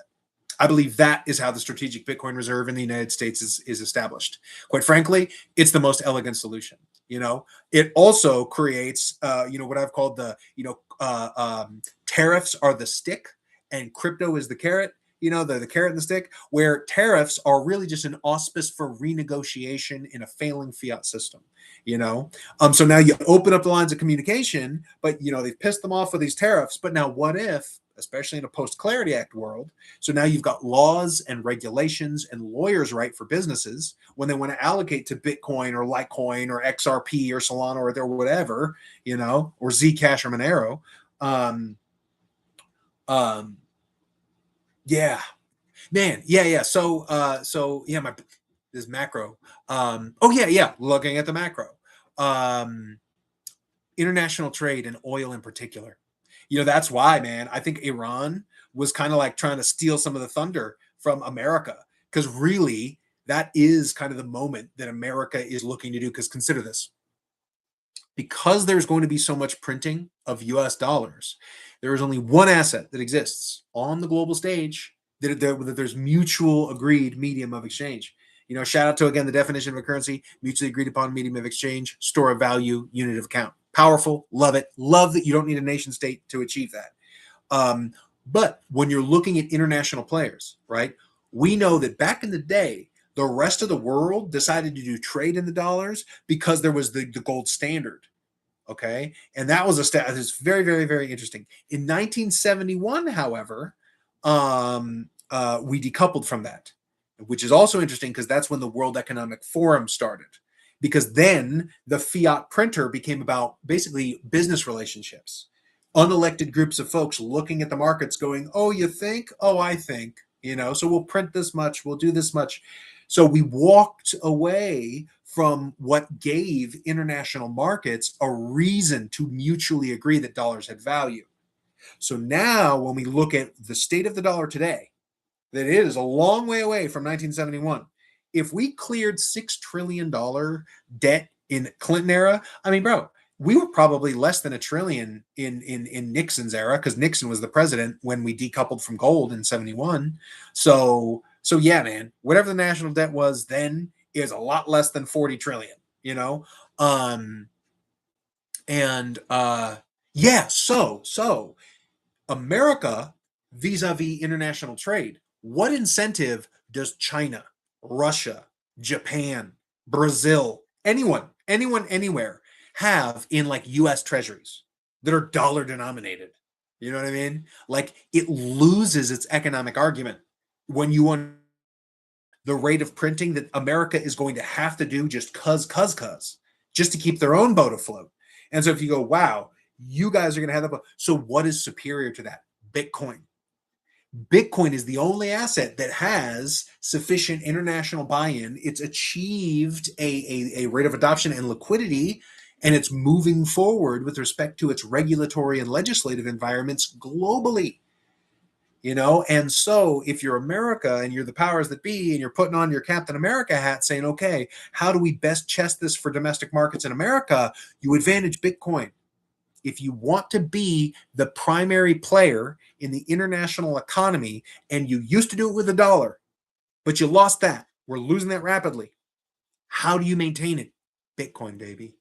Bitcoin is the queen on the chessboard, Now for the people, our asset that we arbitrage Bitcoin, because we got Michael Saylor, we got nation states, it's a whole thing, right? But we're at 62 grand basically for one Bitcoin, right? But now get this. Remember we were just talking about Litecoin. It's one halving behind. It's a 1-to-4 ratio. There's 21 million Bitcoin. There's 84 million Litecoin. For Litecoin right now, guys, Litecoin's trading again 42. It's been holding, that level. So that's what, like less than $180. Less than $180. Okay, so think about that. Think about the ability for a global decentralized network to flash honesty in the market, to migrate supply from centralized exchanges into self-custody. Think about that. Dollar for dollar, we as people globally, right? If think about it like the people in your phone. How many people do you know right now that could pull one Bitcoin off an exchange? Most people don't have that kind of money. In America, the average US citizen could not afford an unexpected $1,000 expense. And that was last year, before the student loan debt got back on, and then people cut SNAP benefits, and it's crazy. It's crazy, guys. But with Litecoin, most people can't afford to migrate for Litecoin from a centralized exchange. And unlike Monero and Zcash and pretty much any other asset you can name, again, you got 80, you've got the handful of assets, sovereign digital assets, but really Bitcoin and Litecoin are in really special positions, because that Litecoin you can turn into any of these other assets. It has broad legacy adoption. People have been able to buy hardware with Litecoin, gift cards. So just think about that. The way in which you can go from Litecoin to something else. So the game is, how do we get it so that Monero can get from their Monero to their Litecoin, or if they're getting yield, to the Cardano into DeFi. Maybe they want privacy. They were going to go midnight into DeFi.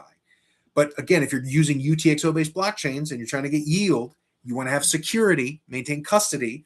It's stacking these UTXO-based assets, baby.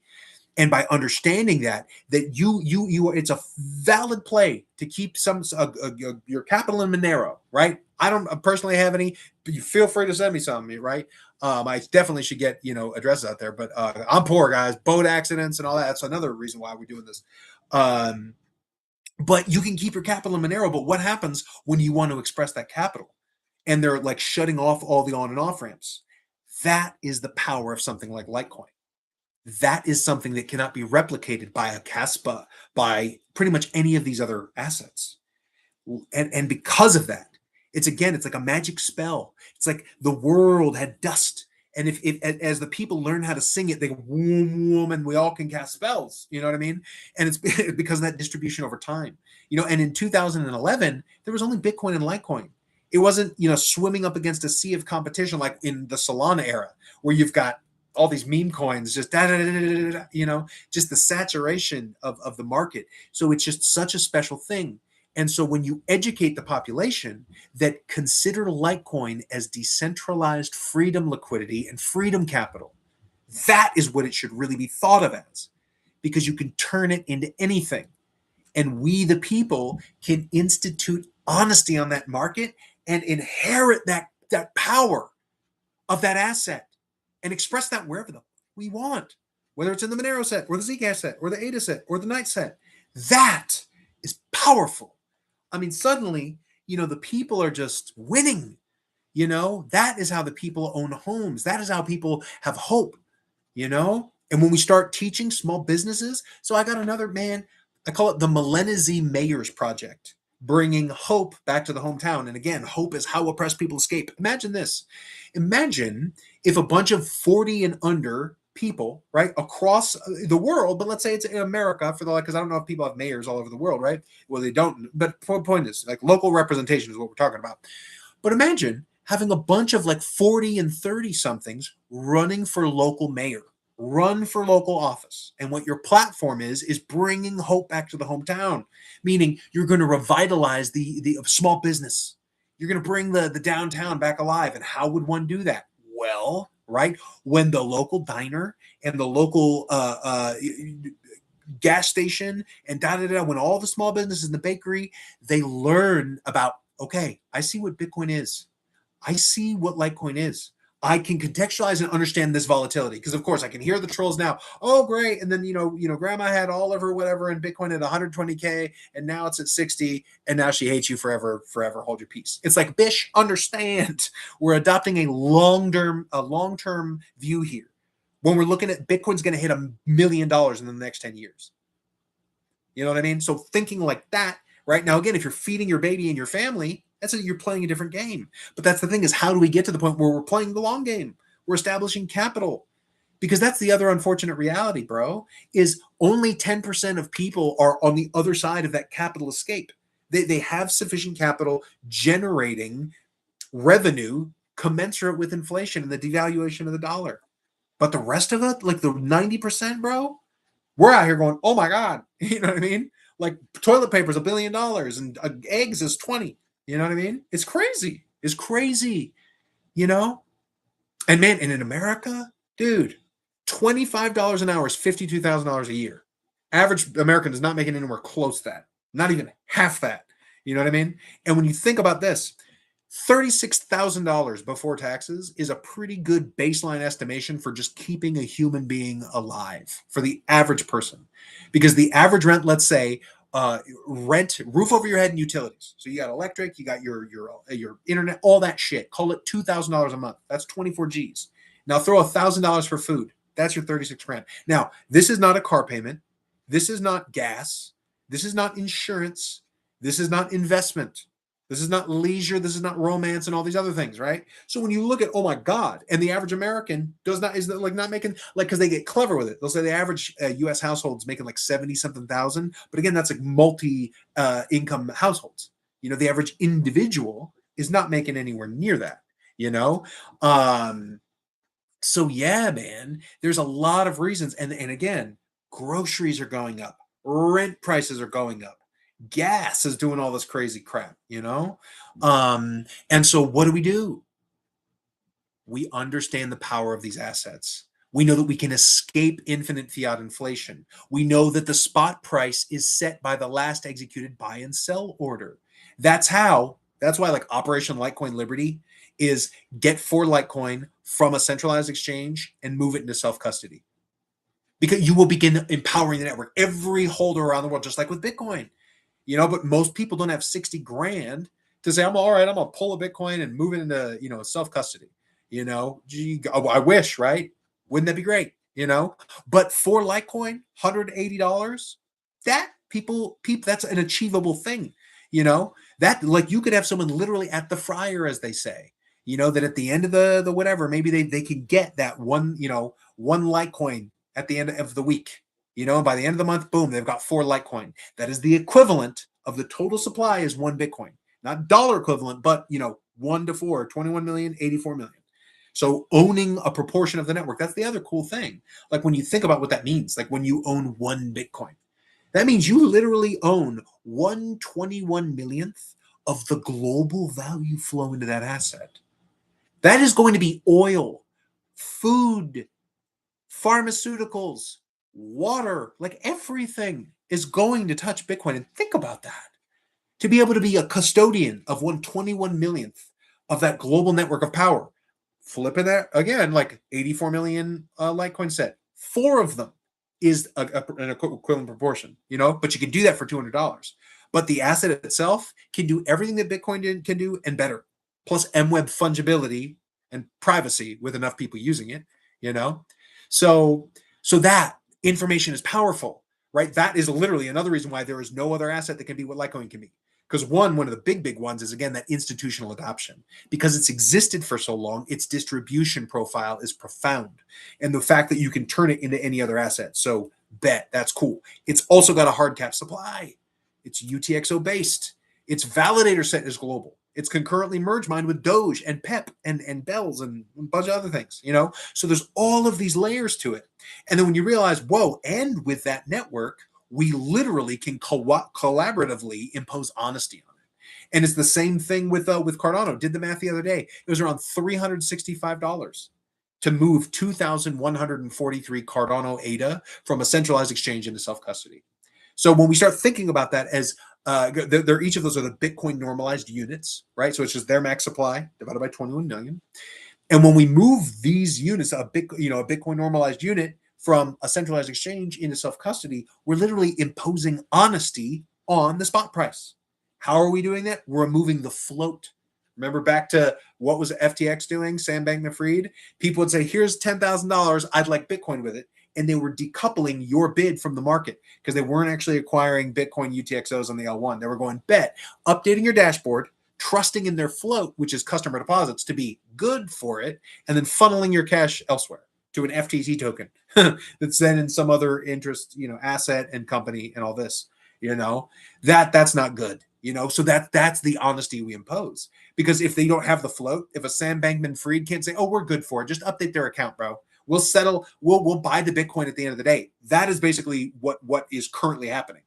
So on Wall Street, they used to have a 48-hour settlement rule. Basically, imagine this, right? You run a publicly traded company, which means you have to report what's going on in your balance sheet, right? You have quarterly earnings and all this kind of shit. Well, in the keeping of books, if you're going to express capital, if I'm a Berkshire Hathaway, speaking of another international bellwether, when Berkshire Hathaway announces exposure to Bitcoin, 2 or 3%, you're going to see Bitcoin fly. So that and international trade, oil, yeah, it's coming, guys. So don't miss that. Man, where was I going? There's so many pieces to this. Yeah, I guess the point that I want to make is that, Litecoin is uniquely positioned to empower the people. And if you think about it, it's like, okay, so I can impose honesty on the spot price. Oh yeah, I was talking about the spot price. How do we impose? Yeah, why? We remove the float, which means that as people are doing the bids, so there used to be a 48-hour settlement rule.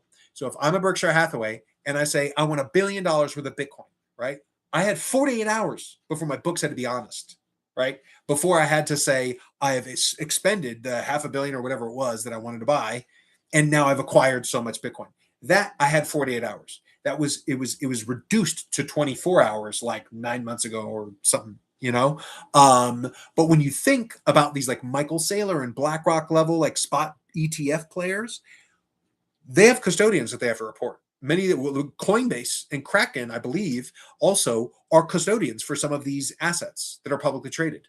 And so when you think about, there begins to be kind of a conflict of interest that may or may not be legal or da da da. But when you start to think about where is float, where are they saying we're good for it? Where is there maybe an incentive to increase that spread? Because you can sell it for 60, but you can buy it for 65 because they know behind the scenes maybe Michael Saylor just did a bid and they have 24 hours before they have to be honest. But Michael Saylor was crafty and he said, oh, I want that Bitcoin over the course of the next 7 or 15 days. Just update me on a rolling time period, right? And he knows he has 24 hours between expenditures and when his books have to be honest. So this is the float game that exists in like the Bitcoin market. Whereas if enough people got savvy and said, nah, I'm going to move my assets from your centralized exchange into self-custody. Well, then when Saylor says, I'd like so much Bitcoin, and the custodians look at their books and they look at their pool and it's like, there's not a lot of float, bro. We got, right, so many holders. We know they move about, say 20,000 Bitcoin a day, and we've only got 60,000 Bitcoin on our books. And you're going to buy 5,000. Oh my gosh. Like we have to, right? What happens? They have to bid the market, baby. And the spot price is the last executed buy and sell order. They can manipulate the spot price greater when they control the float because a lot of our commerce is happening on these centralized exchanges. So again, this is necessary education to maximize how effective we can be. This applies to whatever asset you're doing, right? But especially the ones with hard cap supplies, which is, again, when I say I don't particularly like Ethereum and Solana, there's stacks of reasons why not. Infinite supply, fiat AF. You know what I mean? The fact that migrating capital from it works, but again, someone owns a printer. So it's not as deterministic, whereas the 21 million unit set literally puts like win conditions. Like there are boundaries on our ability to win, and our ability to express and affect is because of it's this UTXO-based determinism. And that's so powerful from a game theoretical and economic perspective. And so yeah, that education, right? When people realize, oh my God, yeah, you can be the equivalent of like a whole coiner with respect to ownership of the network in Litecoin for less than $200. For Cardano, $365, right? And pick your whatever, I remember I calculated it for Ethereum a while ago. It would be a dynamic BNU because it doesn't have a hard cap supply, but it's like 3,000 something dollars, But that's the other powerful thing about Bitcoin normalized units is it allows people to do a dollar for dollar capital efficiency comparison, right? When you go, okay, how much does one Bitcoin normalized unit cost, right? Well, one BNU in Bitcoin, 60 grand. A BNU in Litecoin, right? So 84 million divided by 4. So you got 4 times the spot price of Litecoin. So 4 times, say, $50. Let's say $200. Okay. So BNU for BNU, 60 grand for Bitcoin, $400 for Litecoin.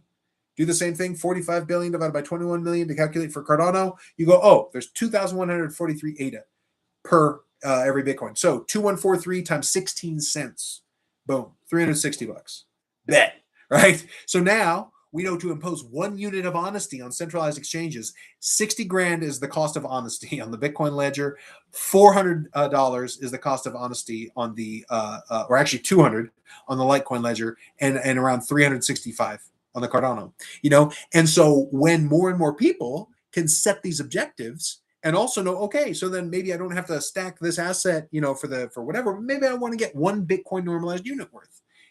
So that if it takes off like Bitcoin did, I've got exposure to it, right? And again, I don't think all of these assets are going to do as well as Bitcoin, but it is a sensible thing and a way to normalize and actually get a lot more sensible and power. Anyway, is the calculation of BNUs, and then the commensurate U.S. dollar denominated cost is really, really dope. Yeah, man. So yeah, we're about an hour and 39 in. Typically every day I want to do, I'm creating content every day.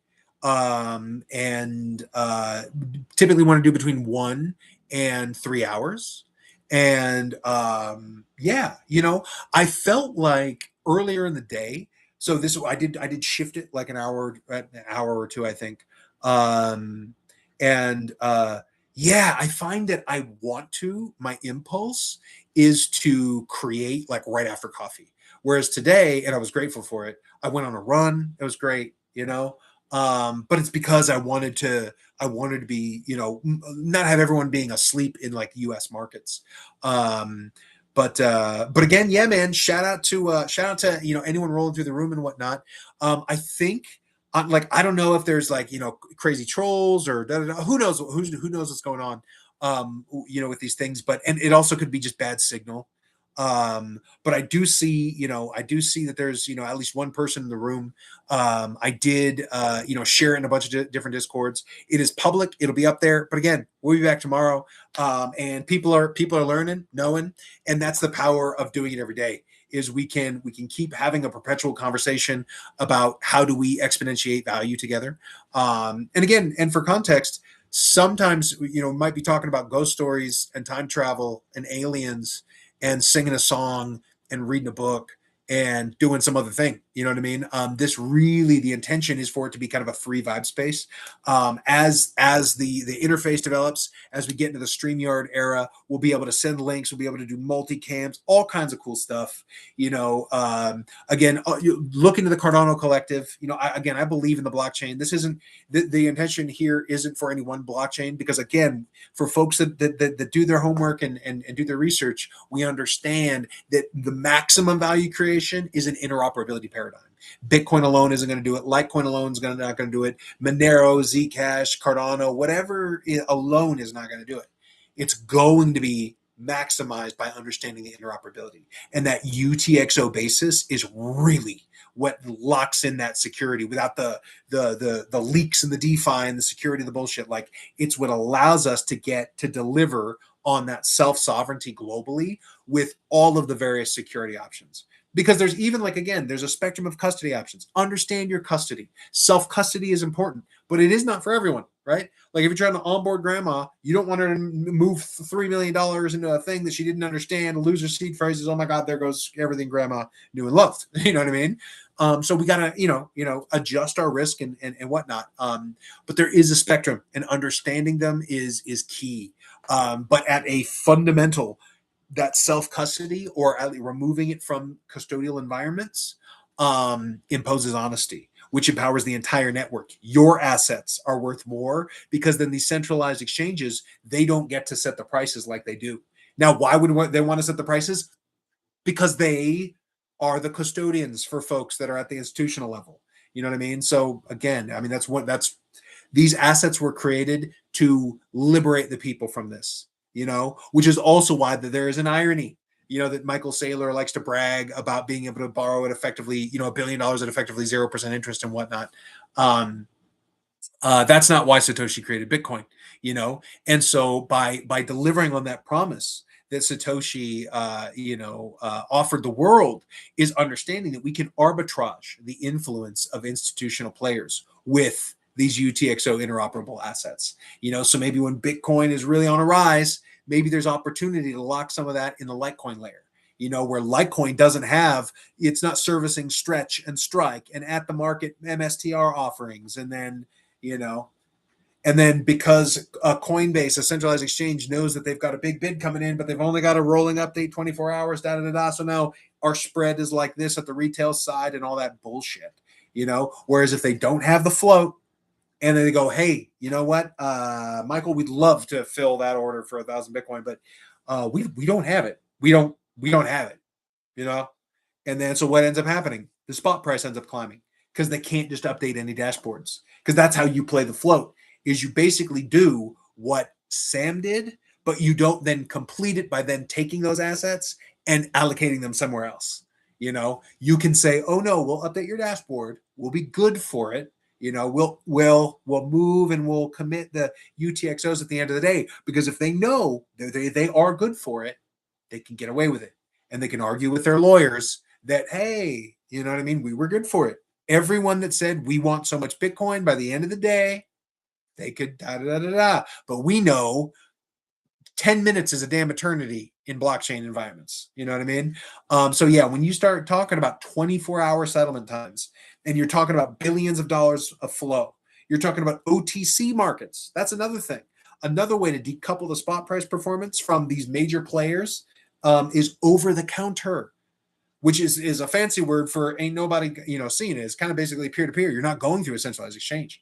That's where you get on the phone with one of these old, Bitcoin whales, and you say, hey, look, you got 100 Bitcoin for da da da da, and the Michael Saylor goes, okay, yeah, da, da, da, da, we'll agree on this. And then boom, it goes from one address to that address. Money goes from there to there, but you know what I mean? That didn't get reported on any order book that's on the markets, so that is removed from that price impact, and so how do we make all of the global bids have more and more of a determinant impact? How do we truly couple the spot price with the true bid? We drain the available liquidity and flow and volume in OTC desks and centralized exchanges.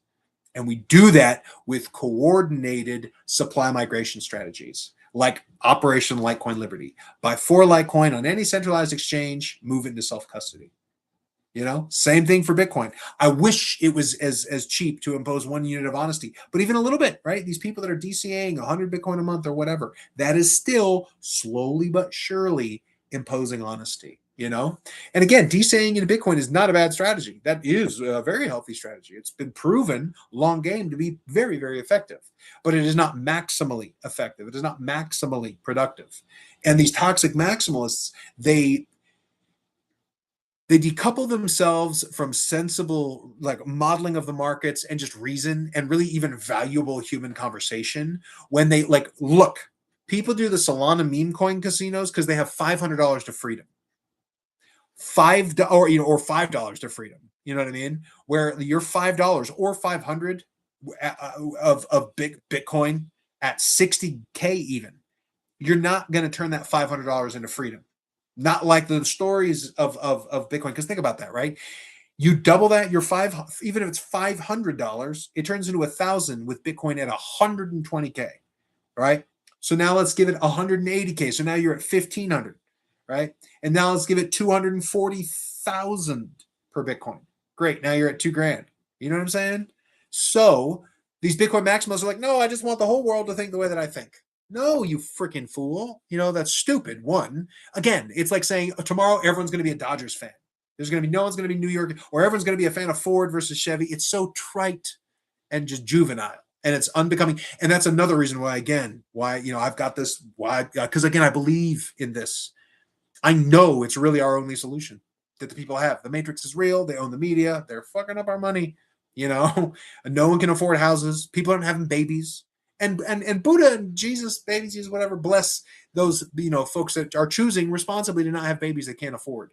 If you grew up in a house where y'all knew poverty, that's not a fair thing to choose to put a child through, and I think those that have had those upbringings understand, because there are folks that want to have children but are being responsible, are like, look, I can't afford to keep a roof over my head, much less afford a child. Right. And in America, number one cause of personal bankruptcy is medical debt. You know what I mean? So there's just a lot going on, guys. There's a lot going on. But again, what is the solution?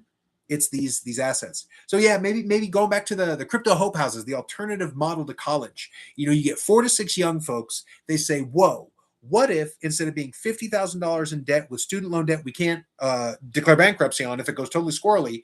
You can declare bankruptcy on a small business loan. Right? So what if you took out a $50,000 small business loan, 4 to 6 young people? Shit, if they all did it, they could damn near buy the house outright. But I'll tell you this, you could write off your home office and these kind of things. So there's, right? So now you got 4 to 6 young people. They get on the property ladder. They work 20 hours each. Now think about that too. A lot of these young people, when you're just going at it alone, you got to work 80 hours to put a roof over your head, which is why a lot of them crash out and hurt strangers and shit, and I get it, when they're living in a car and, so one, many hands make for light work.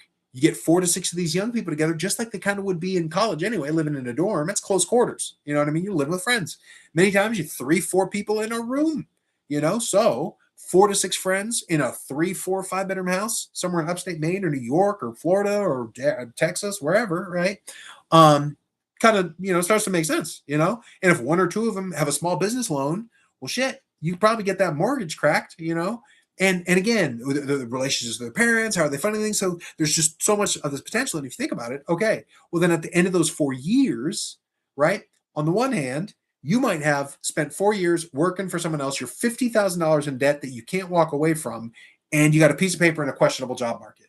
Like most people that are entering the job market, there are seasoned engineers that have been out of work for more than a year, and I feel you, man. We're all looking for work. You're right. You, me, all of us, right? So that's hence, right? We got to create our opportunities. And there is so much opportunity, but we got to get it, man. Because yeah, if you've been looking for a job, it is rough. So if I'm thinking, wow, what does that job market look like in 4 years? If I had a kid, that was like, hey, I'm gonna, Dad, should I go to college? I'm like, well, do you want to be a heart surgeon or something like this, because if you just want to go history degree or philosophy or sociology or business admin, I'd be like, bro, maybe think about something else. Whereas, what if 4 years later, 4 to 6 young people, they own that house, right? And then we can have a whole conversation again, freedom and liberty. When you hear that there is one young woman that made more money than LeBron James last year with a creator account, okay? Imagine, man, right? Something like that. Again, the Bitcoin baddies that bought the block. There's a whole situation there. If some of these content creators started learning about Bitcoin and Litecoin, they could literally be, the Litecoin ladies that lit the lane, like liberty engines of freedom and hope for the people of the world, right? I mean, if you are literally able to move 100 million, the Sophie Rain character, she's able to move this kind of money, and she starts, imagine her locking that into Litecoin, bro. And then suddenly Litecoin's cooking up to $1,000 because, bro, the market cap of the whole thing is like 3.2 billion. And where does this girl move 100-something million? Like by her own self, she could move she could put in crazy work on that. And could you imagine empowering all of these content creators? So again, I'm also thinking about these 4 to 6, 19 to 20 something year old young folks, right? Who's to say, who's in that 4 to 6? Maybe one of them is in one of these kinds of situations. Boom, that they end up owning the house in like 6 weeks. So there's right. So when you have 4 to 6 young people working 20 hours a week at local small businesses, teaching them how to incorporate blockchain and crypto into their business models, and then on the other side, the other 20 hours of the work week, they're working at home in their home businesses in AI and blockchain. And then furthermore, through both of those, they're creating in marketing and content creation, telling the story of being that intrepid young 4 to 6 entrepreneurs that are proofing a new model for hope and freedom for the economics of ubiquity of access to information ceases to make a compelling value argument for taking on educational debt. So think about that. Like, imagine the position that 4 young people could be in 2032, right? You got a 20-year-old, bunch of, let's say they start at 20, they end the experiment 24 years old, and they own the house. What if, again, one of them, is an OnlyFans creator, and they all went in and they said, look, we're all going to work at least 20 hours a week is what we're going to try to do. We're all going to work together. And what if they all agree, look, we're going to have maybe different degrees of success. We're going to put at least 10% of our productive profit when we're doing the AI and blockchain stuff. Whatever we make, we'll put 10% towards the mortgage, right? Because that's one of the shared goals is, can we buy this house together at the end of the 4 years? And then think about that as a launching pad for that 24-year-old. Now, those 4 to 6 people have the price of that home divided by, right? So now you get these 24-year-old entrepreneurs that have probably built a following now in AI and blockchain, right? Just telling the story alone. People suddenly, they're making money on Kick and TikTok and Twitch and whatnot. They've already paid the mortgage, and now they bought the house across the way, right? And so now this is when we start talking about how these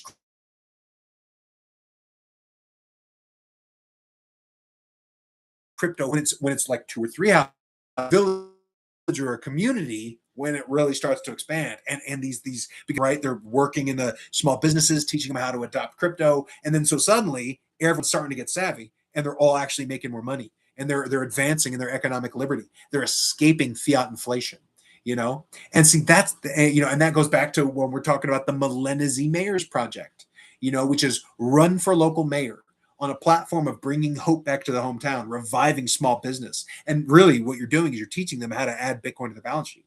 Like, some of the ways to do that is do your business like if you want, right? And you can mediate it depending on whatever, but like accept Bitcoin and Litecoin, for instance, at point of sale. I would even suggest like you could even incentivize, that if you really did prefer that. And there's a lot of reasons there. But one, so do your fiat denominated, accept your Bitcoin and your Litecoin at point of sale. But even on the fiat side, at the end of every month, roll say 10% of those fiat deposits, right? Because ideally also it's a profitable business, you know what I mean? So again, round numbers, mileage may vary, but 10 which you can scale each aspect. But by educating these small businesses, and they go, well, why would I do that? I'm like, well, bro, you're escaping fiat inflation. There will only ever be 21 million Bitcoin. There's going to be more and more oil companies that realize, oh, wow, my plant that's producing so much oil is, or natural gas is powering this Bitcoin mining operation that's da da da. So again, you start even giving monetization paradigms in a world with, Westinghouse and modular nuclear energy technology. You know what I mean? Competing for the value proposition of oil. So there's all kinds of advantages to the Bitcoin and Litecoin and these sovereign digital assets relative to keeping all of your value in US dollars.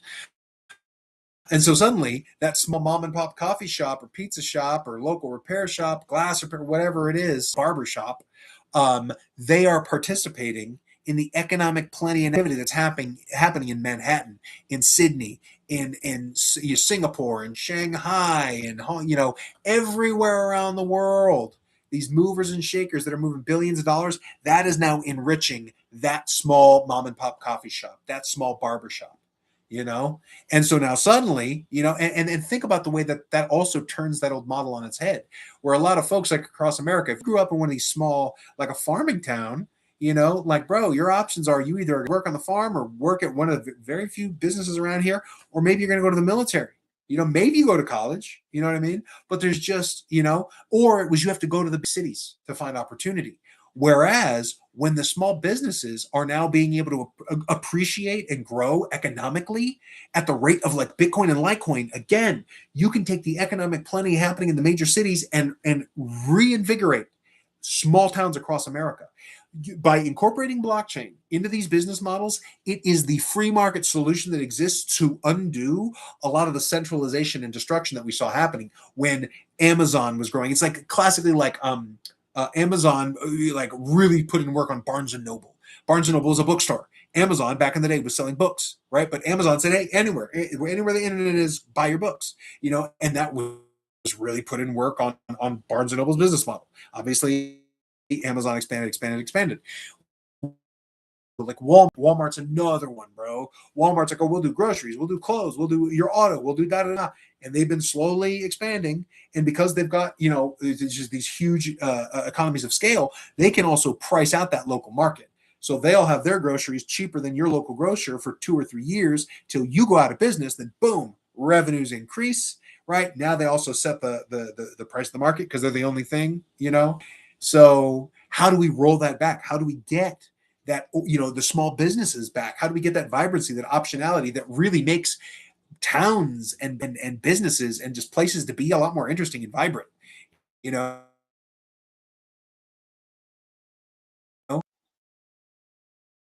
No, you want to have the dozens of cool little shops and nooks and crannies and cool things, each employing the local, kids in the neighborhood and whatnot, and so that's what I really love, that potential that blockchain technology offers the market. It's that free market solution that's presenting itself like, hey, look, here's an answer. Here's an alternative model of the college experience. You go just like you would in a dorm, but instead of $50,000 in debt and education, maybe you go $50,000 in a small business loan, and you do an entrepreneurial from the day. They could just say, hey, look, we're 4 to 6 friends. We're going to go rent, right? Because again, it would be really cool if they could get a mortgage. And again, they could work that out. You never know, right? It's going to vary. Some groups of 4 to 6 friends have that mom or that dad that's like, oh no, I mean, what's the down payment? Oh, 32 grand. Oh, we'll take care of that, Ricky. Right. And then boom, now you got 4 to 6 young kids. They got the mortgage knocked out for Ricky's dad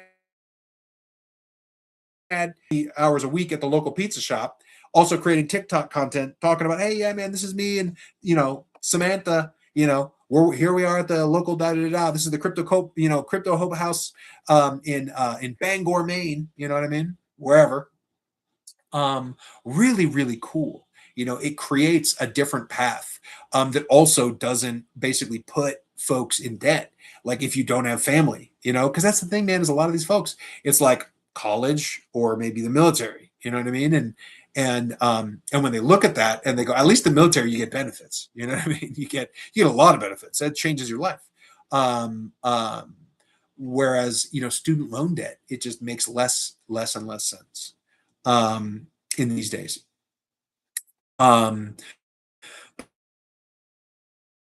but yeah, man. So with that, it's about 2 hours of a potential 3.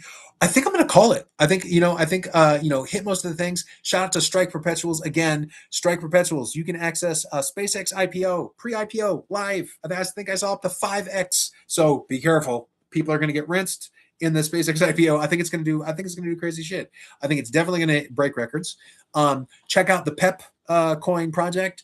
It's one of the SCrypt mining network. It's concurrently validated with Bitcoin, or I'm sorry, Litecoin rather, and Dogecoin and Bell's Coin and PEP Coin and like 40 others. Very, very cool. SNEK, just shout out to the SNEK fam. And again, I would have, anyone that watches this in retrospect, rolling through the Discord, like, why did you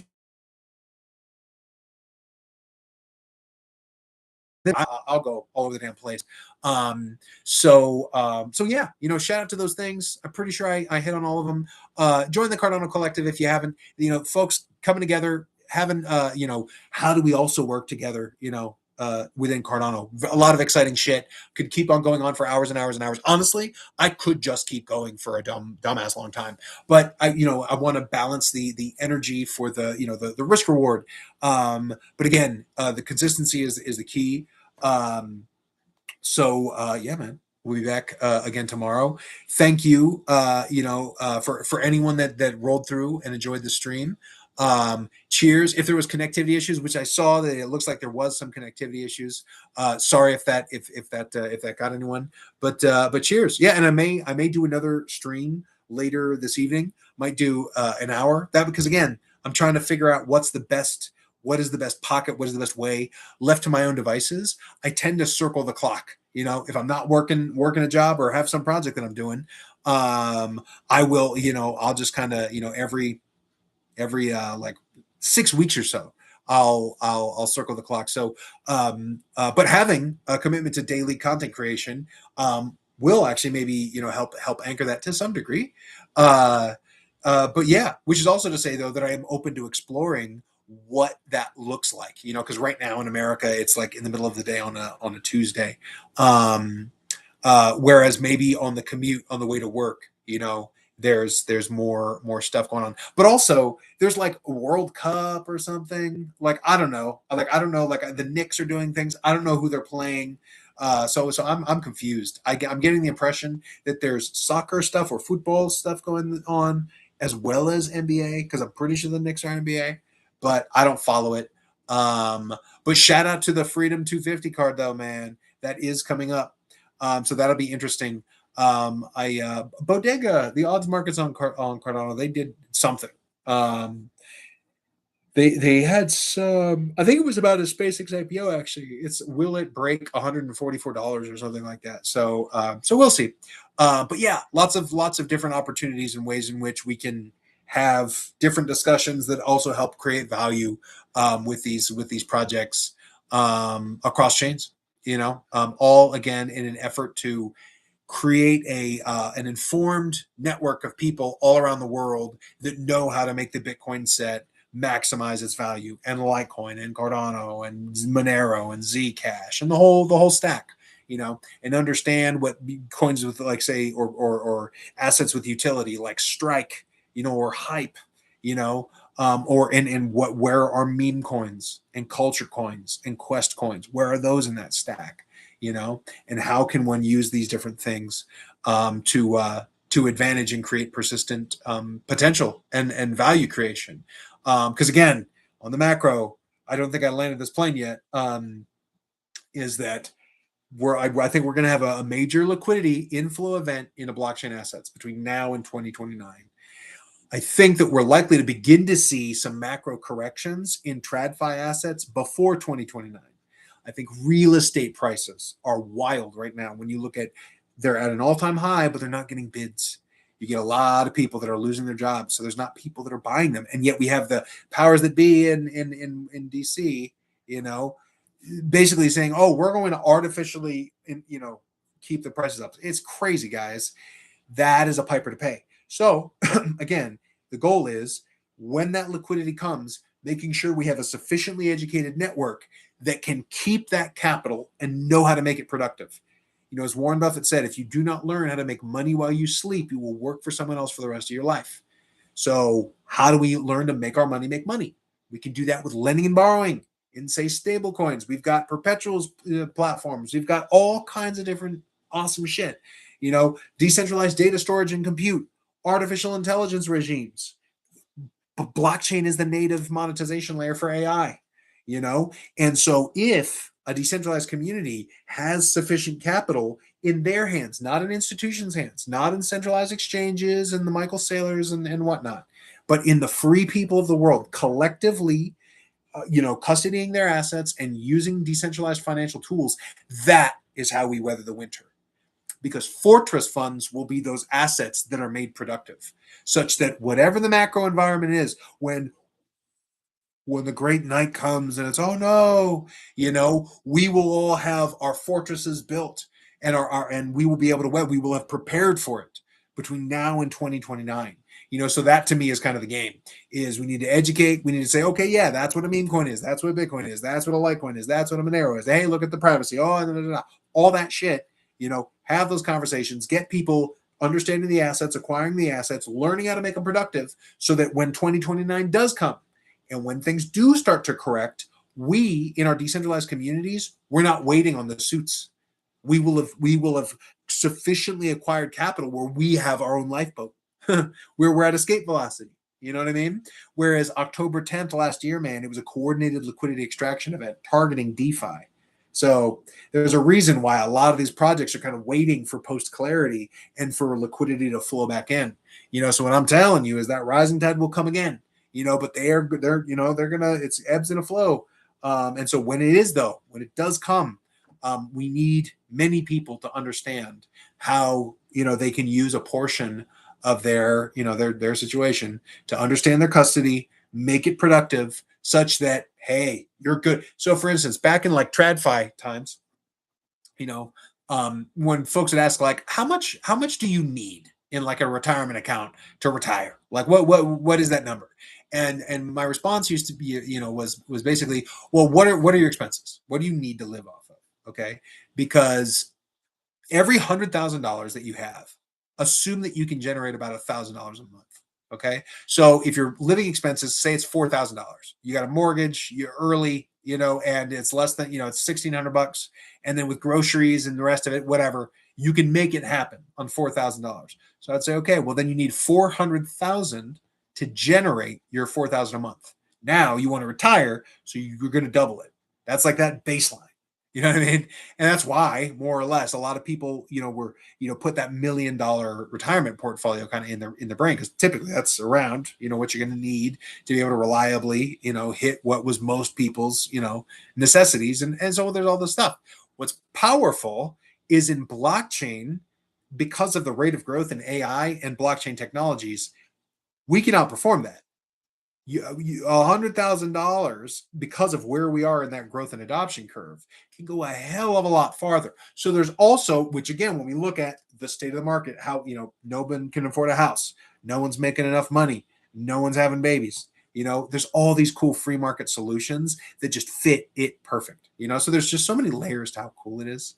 And I'm excited by it. It is worthwhile because it's freedom. It's the only way, right? Outside of, Second Amendment solutions, man, bullets or Bitcoin, is kind of where we're at. And I like Bitcoin. I like, people having sound money. and being able to, have free markets and free minds.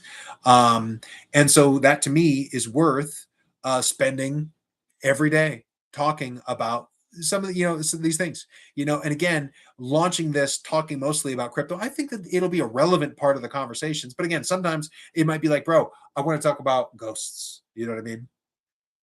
Like, for instance, man, well, there's all kinds of stuff. Like, I'll leave it with this because I'll land the plane. But I was thinking about like this notion that that objects sometimes can have like memory. Could you imagine if time travel, right?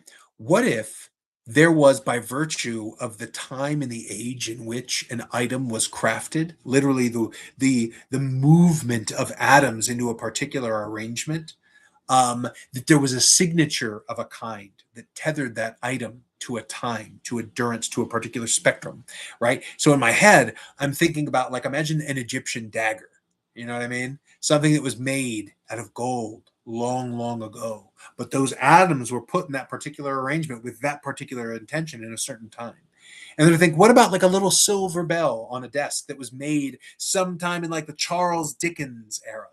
And sometimes I think about old mirrors, old mirrors.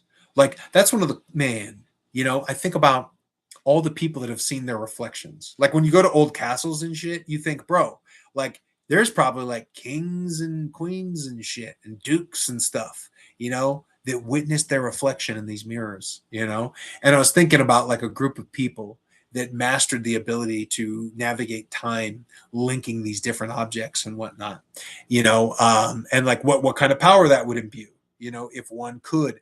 But right, that these artifacts that allowed this capability, right, that you would have to assemble them, right? Like, but what if it started with something like an Egyptian dagger or like a silver bell, and then a mirror, and then who are these people? Who are the folks that find out that there's these interesting properties? And then how do they actually use these interesting properties to navigate disparate times? So it's things like that, what I mean? Maybe sometime I would be like, ooh, I want to talk about something cool like that, and again, eventually we'll have, multiple participants and whatnot, like, again, like, shout out to Strike Perpetuals doing some really cool shit. So yeah, 2 hours, 12 minutes, pretty good. Yeah, I think I'm going to leave it there today. So, cheers everyone. Thank you for anyone that tuned in. Stay healthy. Don't lose hope, guys. It is wild times out there. Peace be on the world, bro. Like, we can do better. We really need to be holding our leaders to better standards and taking care of each other more and just being kinder people. But again, when you have some of the wealthiest that are encouraging us to be anti-empathetic, and to not be introspective, I believe, who was it? Socrates or Plato that said the unexamined life is not worth living, I think it's important to have empathy. I think it's important to have introspection. I think it's actually critical and key and crucial. And I think it does us a collective disservice when we cease to have that empathy, to understand that, man, at a baseline, we're all born in a human life, men and women, like fundamentally Homo sapiens.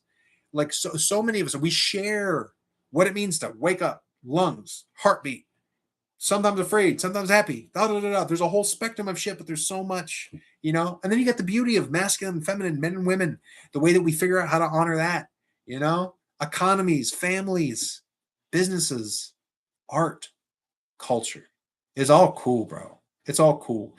And yeah, so this is going to be, ideally pieces of all of that.